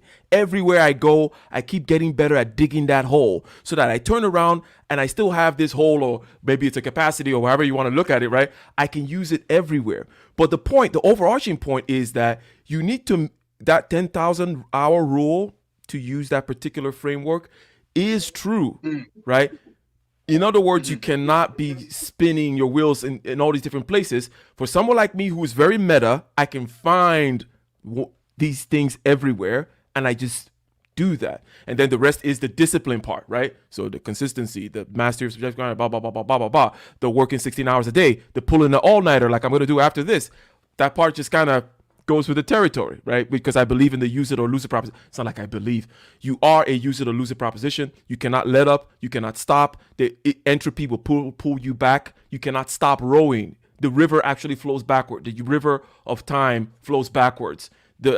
We need to put stress on our bones, on our muscles, in our psyche, in our endeavors, in our relationships. We need to use them or we actually lose them. We cannot chill. We cannot rest on our laurels. We cannot wait. We can never let up. There is no stopping, in other words. But anyways, but see, that's true, and you're cooking right now, because, and that's the thing, and I feel like one big thing for all of us, I'm just gonna say as men, just use as a phrase, as men, is momentum. Because momentum, when it goes the other way, I feel like, at least for myself, is the key to all those positive stories we have as men when we tell each other. Let's say you're having a beer with your boy. Man, remember when we used to bench every day and we got up to 300 or whatever? Or man, remember when we were trying to skateboard to impress that girl and we practiced every day and we finally got that wheelie thing? It seems like momentum is the difference between those stories of when we had all that cash in the bank because we just had that job that one summer. It seems like momentum is, I don't want to say double-edged sword, because as a martial artist, there's nothing wrong with one as long as you know how to use it. But maybe that's the whole thing about the analogy in actuality. It seems like momentum is the most powerful double-edged sword as a man. Like, once you build that habit, it's like your thing, or one of the things you can say is like a part of yourself. It's that negative momentum that seems to get it. Because I remember when I was doing the Tai Chi, because remember, I just wanted to be a world champion. And they say Tai Chi would help. So I listen to my coach do Tai Chi. All of a sudden, I'm stretching more. All of a sudden, I'm meditating, like regular meditation, as well as Tai Chi. All of a sudden, I'm not going to lie, I was doing great with women at that time. Not going to lie, I was more calm on the cooking line, doing 3 people's jobs and still doing well. Like, but it's weird how, like, I felt like I lucked into it because it was just part of that martial arts journey. Whereas now I feel like it's artificial to make myself do Tai Chi to get X. Like, I don't know why my brain doesn't feel as excited by it. I mean, maybe I was more carnal than I thought, like, oh, world champion. Maybe I was more. Now you sound like paralysis by analysis. That's what you sound like now. You heard what I said, right? Oh, absolutely. Yeah, now it sounds like, okay, this is the kind of thing, what you're saying right now is the kind of thing you do after you force yourself to do it anyways. In other words, this is intellectual masturbation. It's like, it's fun. I like intellectual stuff too, but that is icing. It's like very thin level icing on it, okay? What you need to do is force yourself to do it because you're wise. And that's why the wisdom and then this discipline go hand in hand, right? In other words, wisdom is knowing you got to do this crap, whether or not it is stimulating or, right? That wisdom is knowing that, okay, I know that I can pull this all-nighter and that I have to, and then there's a system, and if I stay hydrated, and then by 2 a.m. I turn on Dan Pena, and he whips me into shape, and then if I get to like 4 a.m., I go to the gas station down the street and I pull a Kevin Samuels and get my Red Bull. Okay, that's wisdom from experience tells me that that's how the night will go, whether I like. In other words, but that doesn't mean it's pleasant. It's going to be very unpleasant, right? But because of my experience, I just got to run the program, and it's not fun. Okay, it's not. You know what I mean? it becomes like that solid fact. Like, well, this is how the night is. Like it's very yeah. It's how the night is. Doesn't matter whether I like it, don't like it, feel it, don't feel it. Because guess what? The more also you do the discipline part in terms of the mastery of subjective consciousness and then start understanding the different orientations and different arrangements of feeling, image, and talking yourself, all these different kinds of, let's say, resistances, okay, are also going to be more clear to you. Like you're like, oh, okay, today is that day when, because I don't know if you've seen this. I have this video, or maybe you should check out this book. It's called The War of Art. And I did a book review on it if you want to do a little shortcut. It's what Ike reads, probably part 3, The War of Art. And it's about getting over resistance. Resistance is everything that you can think about, imagine. One of the biggest forms of resistance is called procrastination. But all the other things that, you know how it is when there's something you have to do, and then all of a sudden, when it's time to do it, all these other distractions come up. All these other things that you should be doing come up. And then the laziness, and then the pulling back, and then the blah. Look, it's a MFer, and it's real as F, okay? And the book presents it in a very, very simple way. But the end goal is this. What he says is, I'm not saying this is all after saying all he said, this is what he says, but if you wanted to pull out something prior to reading the book or after reading the book, you want to take a little thing and put it in your pocket and walk away, is become a professional, right? Which is, if you're a ditch digger, you wake up and you go dig ditches. Because that's a very profound thing, because we understand this thing in certain sectors of our life. We know that we cannot afford to be a bum. A bum! Shout out to O'Shea. We cannot afford to do that in certain sectors of our life. In other words, you wake up and you do your 9 to 5. So you need to become a professional in many, many, many, many, many aspects of your life, especially the creative aspects, because that's when you tend to meet resistance. Okay? When you by creative, I mean things that you're kind of pushing yourself on. You're pushing the envelope. You're growing. Okay? Yeah. All kinds of resistance is there. You need to become a professional in those things as well. Just like I said, I don't want to pull this all-nighter tonight, but I'm going to be a professional about it. It's going to happen. I don't care what I feel like at 3 a.m. later on. It's just going to be that way. I don't care how many Red Bulls I got to take. It's just going to happen. Okay, and again, shout out to Kevin Samuels. People may wonder why he drinks those Red Bulls at night, but given the fact of, I tend to think I understand the kind of person he is. And I think we're similar in certain regards, not just because of our similar backgrounds in terms of engineering and then sales and so on and so forth and blah, blah, blah. But I know he's working super hard all day. And then he comes in, fresh suit on, at 10 o'clock Eastern and has to do a show. Okay?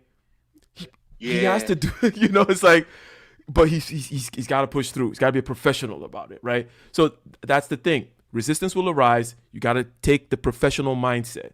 And the other aspect, which is the discipline side, because I say, okay, wisdom is what lets you know that you got to do this stuff, and this is how it has to go, whether you like it or not, so on and so forth.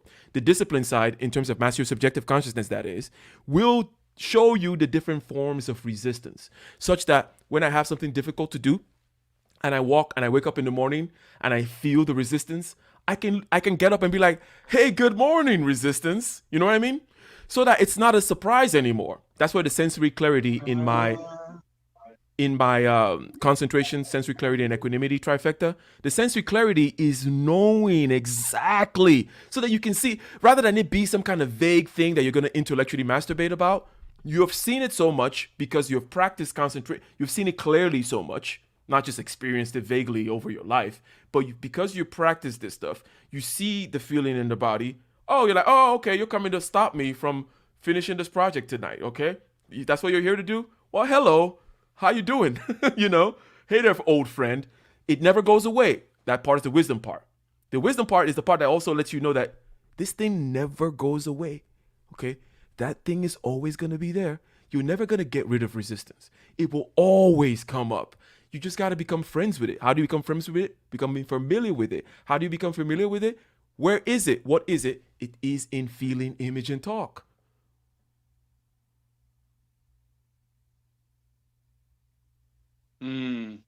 Master. That reminds me of mastering the actual core principle of something instead of just the outside as well. So that's a good point.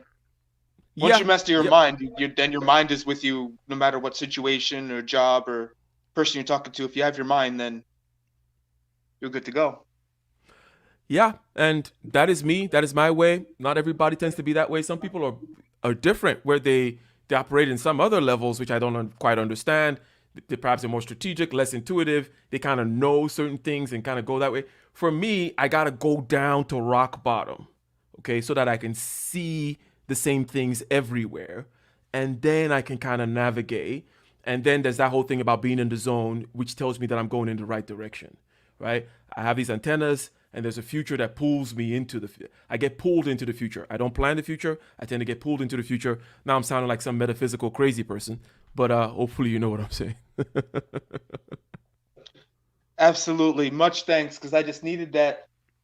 Need a little push sometimes, you know what I'm saying? I mean, because, everyone in this space is like, yeah, I'm doing ultimate and awesome, but I'm the one that's like, yeah, but how do you become that, So I wanted to represent the newbie questions every now and then, so. Well, thank you very much. I'm glad that it's number one, I'm glad that it's helpful, and then number two, I'm glad that I can be of service in that particular regard, because we all have certain talents, okay, and I don't believe in that false humility. So I know what I'm good at, okay, and I'm not afraid of telling people what I'm good at, even assuming they haven't already observed it, right? One of the things I'm very good at is being able to break down these things that are in 10,000 books in 10,000 different libraries, right? And just bring it down to, very simple, intuitive, measurable kind of ways. So it's not about being good at doing the stuff. Many people are good at doing it. What I'm talking about is communication, being able to break it down and then deliver it. So, and that is why, and it's kind of what you just said, like, oh, I'm doing this and I'm doing that, but how? I'm that guy that can tell you how. Doesn't mean I can do it for you. It doesn't mean you have to take it or anything. But I'll tell you how, so much so that you know what you're not doing and you don't have any more excuses. You know what I mean? It's going to be like, it's like somebody telling you exactly what cardio is. Doesn't mean you're going to do the cardio, but you know now exactly what it is. You know exactly how to do it. All on you. It's all on you now. And that's what I love, because then as a man, you're locked with you versus you versus your resistance, whatever way you want to put it. And that's what I used to love about martial arts, the competing part, because you want to talk about personal responsibility as a man. Long story short, I was always a bigger, heavier fighter, and a lot of my friends were really quick, right? I knew if I didn't train with weights, I would get whooped. So I would know, no matter how much school I had, no matter how much tired I was from other things, if I didn't hit that gym, personal responsibility is going to physically hit me in that ring in X amount of months, whatever it is, into the fight, right? So speaking about different areas in your life where you get it versus others you don't, it is interesting when you talk about like when you know what to do, it's all on you. Because once you know you have to train like this or lose, it does very much make it, how you conduct yourself as a man. And what you said, can you be a professional? You got to be professional about it. That resonates, so to speak. And now that you mentioned that, because there's so many levels to this thing. So that's why I also dress the way I dress. Because we all know that, if you're in a messy room, it's hard to think clearly, right? And so on and so forth. And it's hard to be efficient, right? And there's very little difference between the internal and external, especially when you start viewing the world as feeling, image, and talk, right? So when you go into your bathroom and there's crap all over the sink and the medicine cabinet is all crappy and so on and so forth, okay? You literally feel that in you, right? Similarly to when you walk into the bathroom and everything is clean. So where is the separation, right? Where is the separation between, that's external, this is internal? It's like, no, almost everything is internal, right?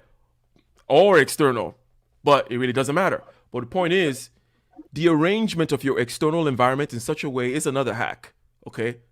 Yes, I'm going to wear my suit 3-piece and 2-piece and this and that and do certain things and look a certain way because it's all part of the mastery. Okay?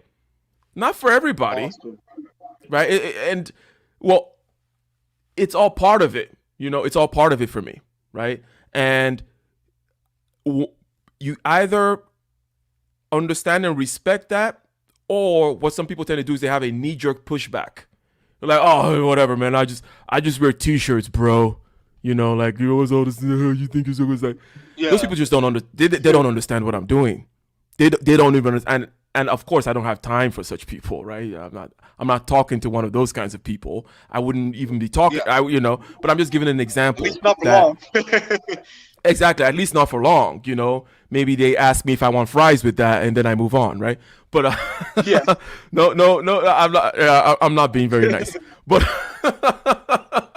but basically, the people who don't understand the levels to the game, and they think they do. They think they do, and they think that they can throw stones at people when they don't even know what these people are doing, right? So that's just another little thing there about your external environment, including how you carry yourself, and obviously your posture and so on and so forth. And all these things through and through from your martial arts type stuff where you are the professional, but then it's got to spread everywhere in your life. Yeah. Obviously, it can't spread equally everywhere. Right? You're not going to be Jesus walking on water or something, but as much as possible, right?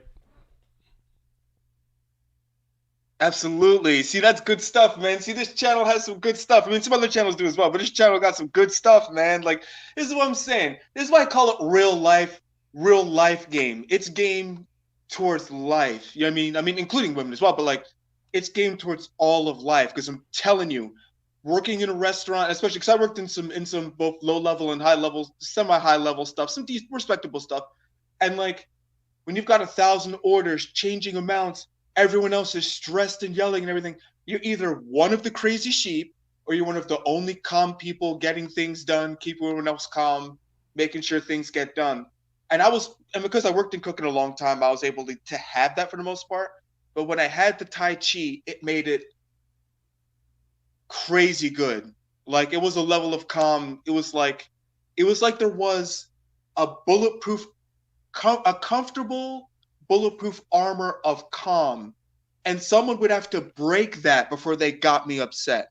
It's like if you meditate for 100 minutes, someone has to yell to make it arbitrary numbers for 101 minutes for you to feel that 1 minute. Like, if you meditate for 2 hours, it feels like someone would have to piss you off for 2 hours and 5 minutes for you to be like, like, this person's kind of, so it's just interesting, you know what I mean? Much thanks. Yeah, so you already got the experience, you got the background.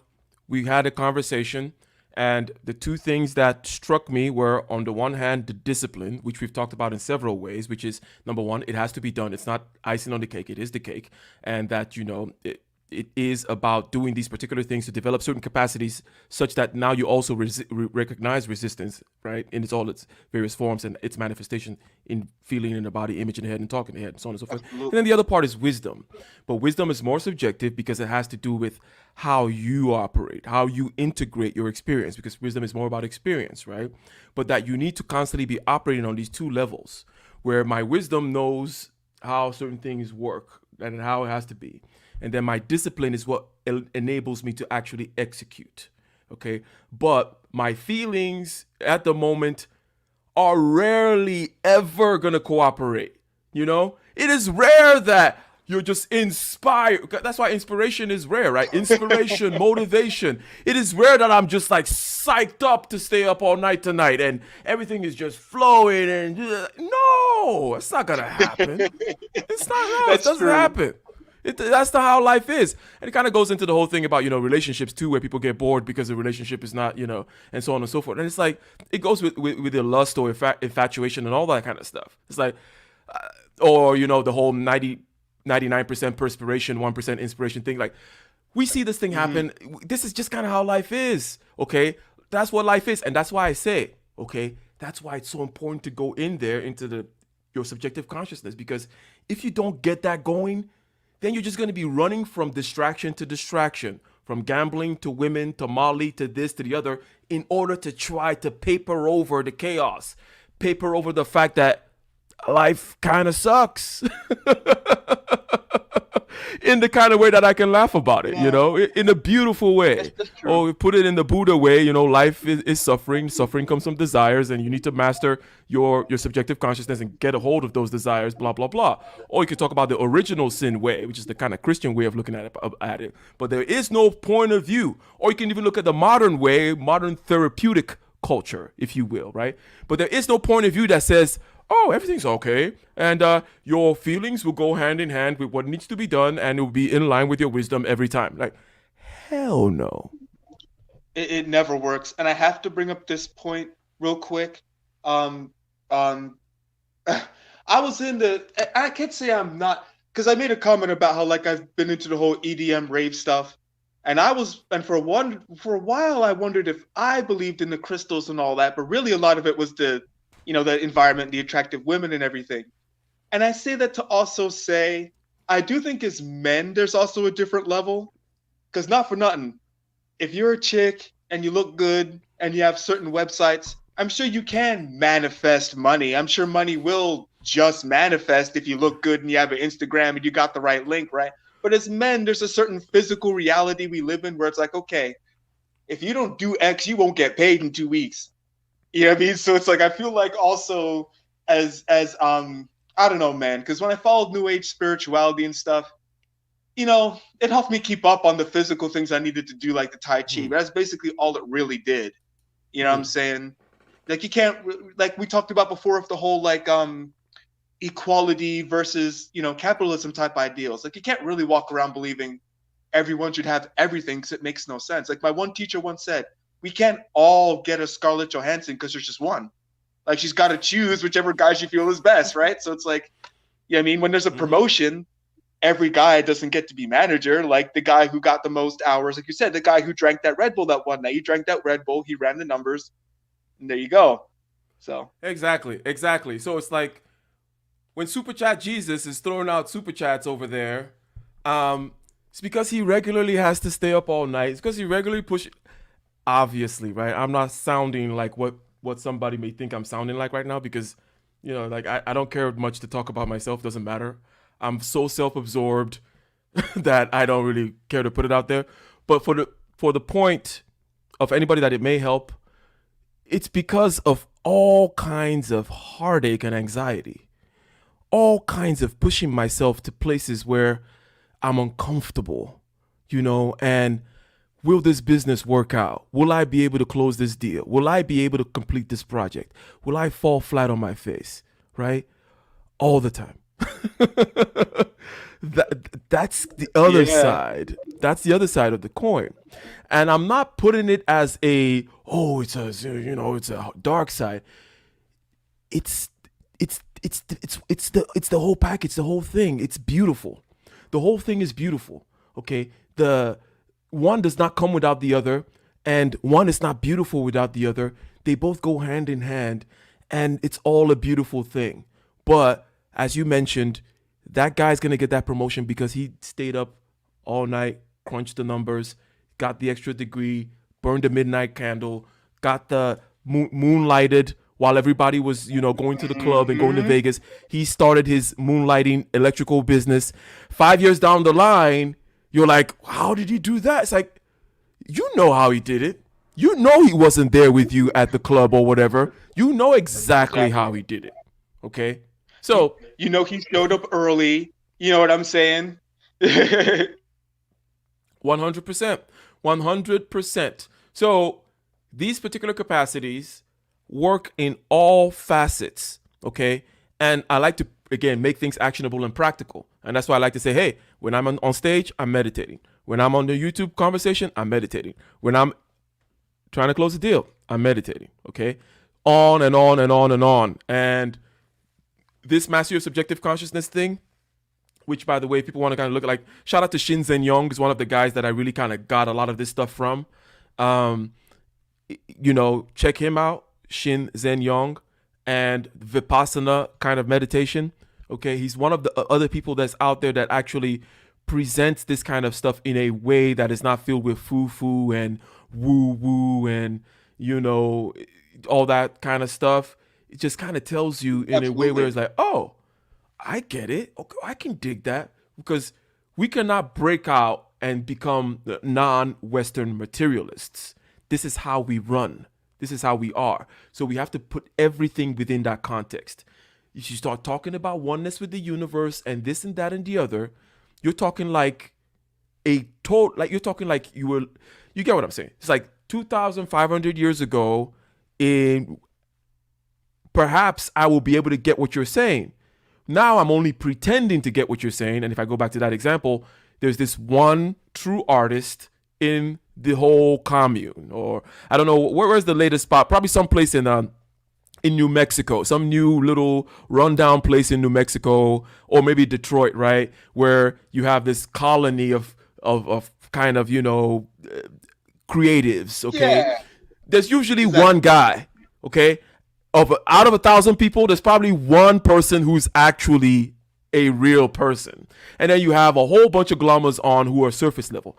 I'm not talking smack about them. I'm just being real. I'm just being real, right?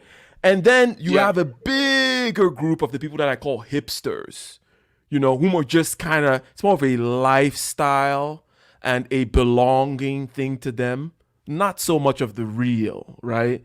Because you can't have not everybody's walking around being Buddha or Jesus or whatever. Like, no, by definition, right? No, it's just you got Jesus, and then you have millions of Christians, right? That's kind of how it is. Exactly.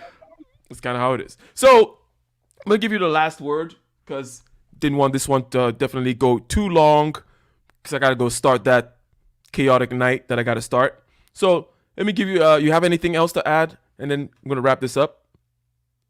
Yeah, I just want to say thanks very much for your advice and for the time for the stream, of course. My final words would be, as someone who has mastered the body up and down, I've lost weight, gained muscle, and my strikes can break bricks. That's all good, but you need to master the mind as well somehow. I'm even saying this as someone that needs to get back to it, needs to work up to it, and truly get back to it, as you were saying. The mind is always going to come down to it eventually. Hmm. You need both. You know what I mean? You need both. As the human mind wants to go all into, I only want to do this because it feels like it'd be easier, only want to do this. Certain things need to master both. You need to have a healthy body and healthy mind. And then the positive thing was momentum catches on. They'll help each other. So thanks very much, and smashing good show, as they say. So Excellent. Well, thank you very much, Shozan. Always a pleasure. Shout out to Spiritual Logic in the house, and shout out to DM in the house. I see you out there rocking. So, ladies and gentlemen,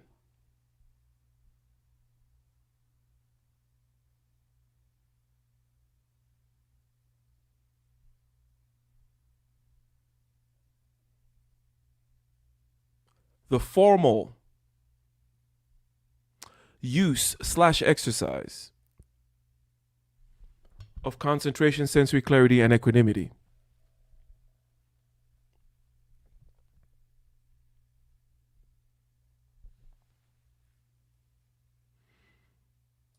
so that you can master your subjective consciousness, which is feeling, image, and talk in the body. It's what the landscape of meditation is about.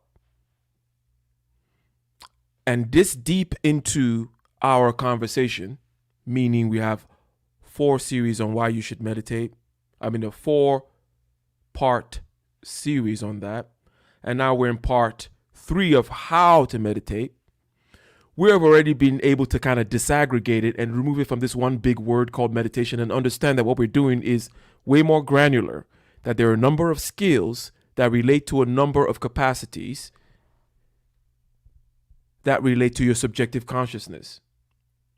And what we're trying to do is become present and become the observer, become the viewer of a dashboard, so that we can become masters of the weather pattern. The weather pattern is all the stuff going on in your head right now. If you close your eyes, you're dreaming right now. In the sense that there are images upon images upon images.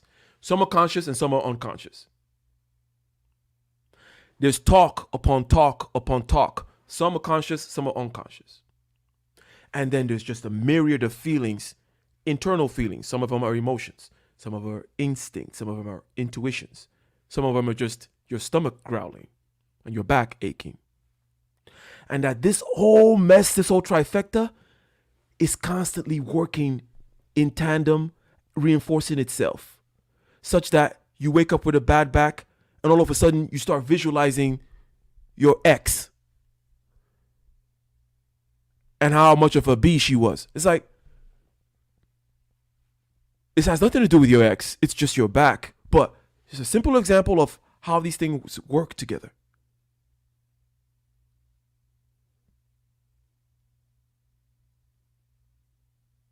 And that it's within this world, this manifold world, and having these capacities of presence, which we talk about as sensory clarity, equanimity, and concentration. This is what we're talking about. So I wouldn't come to you and just tell you about physical wellness. You'll say, what do you mean? Are you talking about being immune from certain things? Are you talking about my bone density and strength, or my muscles? Which muscles? Which muscle group? Which capacities? You talking about mountain climbing strength? You talking about farmer strength? Or are you talking about weightlifter strength? Are you talking about cardiovascular? In other words, it's this granular in over here. And as a matter of fact, it's deeper. It's more complex. It's more never ending almost. And that's why people, yes, spend a whole lifetime in a monastery somewhere, just getting deeper and deeper and deeper and deeper and deeper into the stuff. But that is what we're talking about. And today we talked about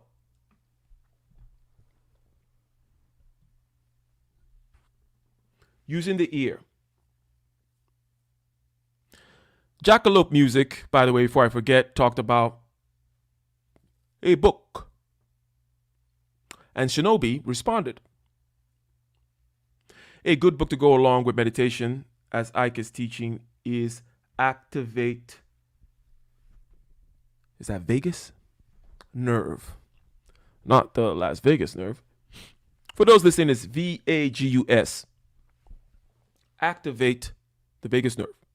And I'll put it, for those watching, on the screen right now. Okay?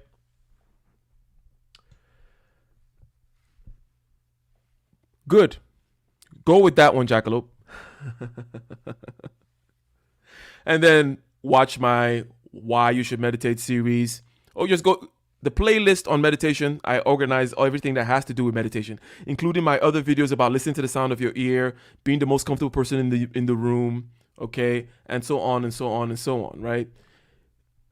You will be able to stitch all these together, okay? So that'd be a good book to go with it, because I trust Shinobi, even though I haven't read that book. So I wouldn't have a book to recommend to you, because I actually never read a book about this. But I've been meditating for a very, very long time. And the fact that I haven't read a book about it, it kind of goes hand in hand with everything that you may or may not know about me. Well, but let me just restate it that I'm more of a doer than I just do stuff, right?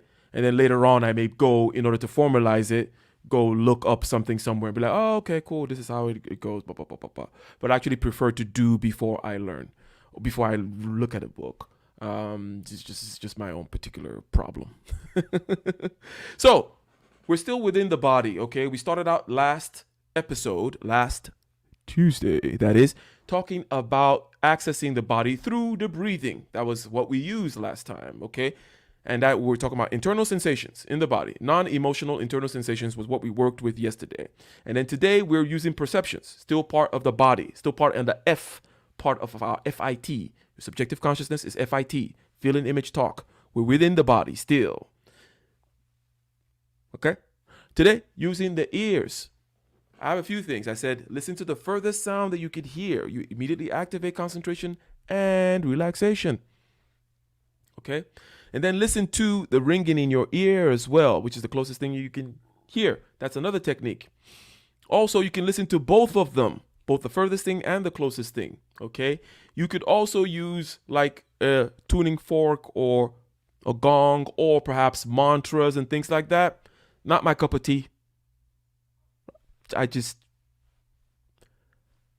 Aesthetically, I don't find it particularly pleasing.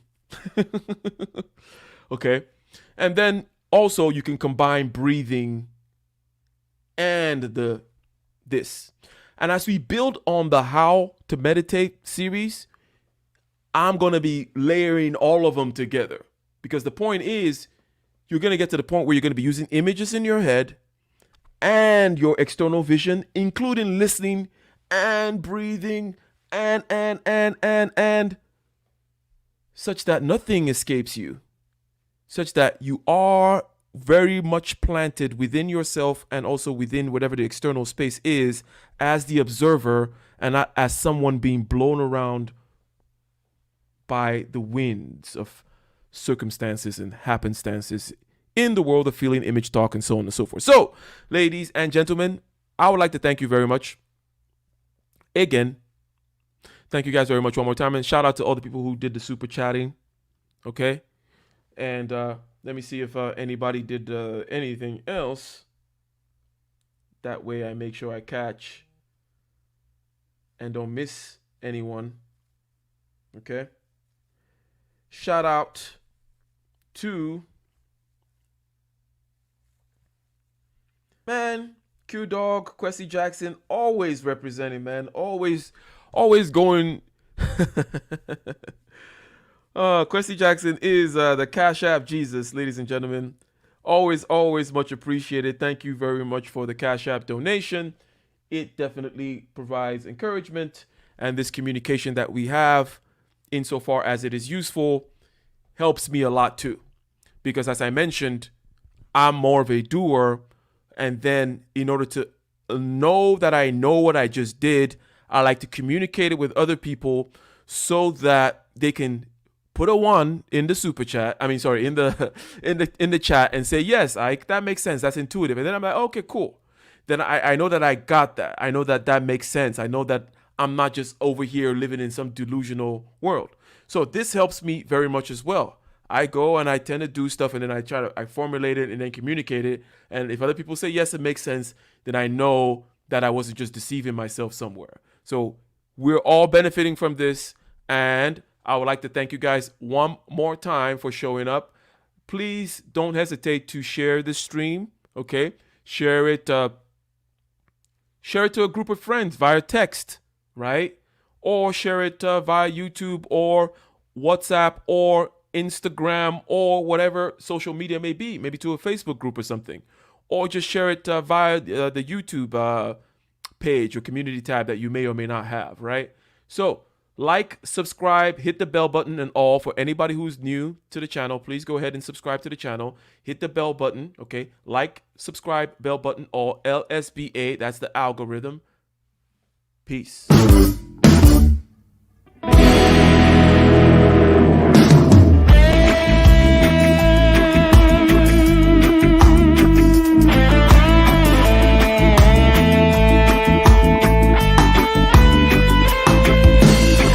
On the shore, relentless in the war, the legions in our hearts, shed waters in our balls, the spirit and the flesh, the emotions that arrest, the cerebral will contest, propelling the unrest. Preachers and bandits with means underhanded, the teachers pedantic and lack understanding. So sweep out the sand with the broom in your hand, stand up, make we burn Babylon. Guess I can give the world to you, but the falling of the curtain is for certain. Be careful where you're lurking, demon searching. The spirit and the women fight the battle within. Cause I can give the world to you, but the falling of the curtain is for certain. Be careful where you're lurking, demon searching. The spirit and the women fight the battle within.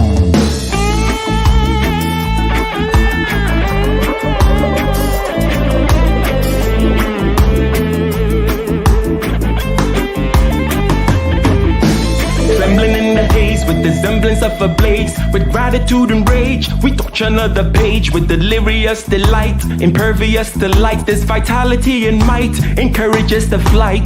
Preachers and bandits with means underhanded, the teachers pedantic and lack understanding. So sweep out the sand with the broom in your hand, stand up, make we burn Babylon. Guess I can give the world to you, but the falling of the curtain is for certain. Be careful where you're lurking, demon searching. The spirit and the women fight the battle within.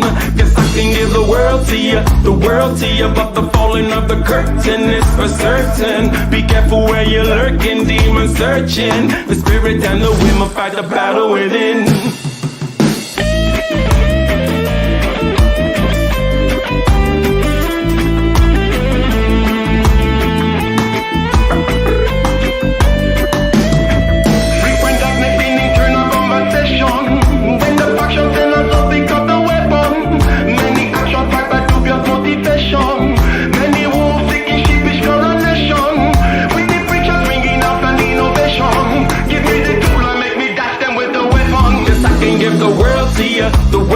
But the falling of the curtain is for certain. Be careful where you're lurking, demon searching. The spirit and the women fight the battle within.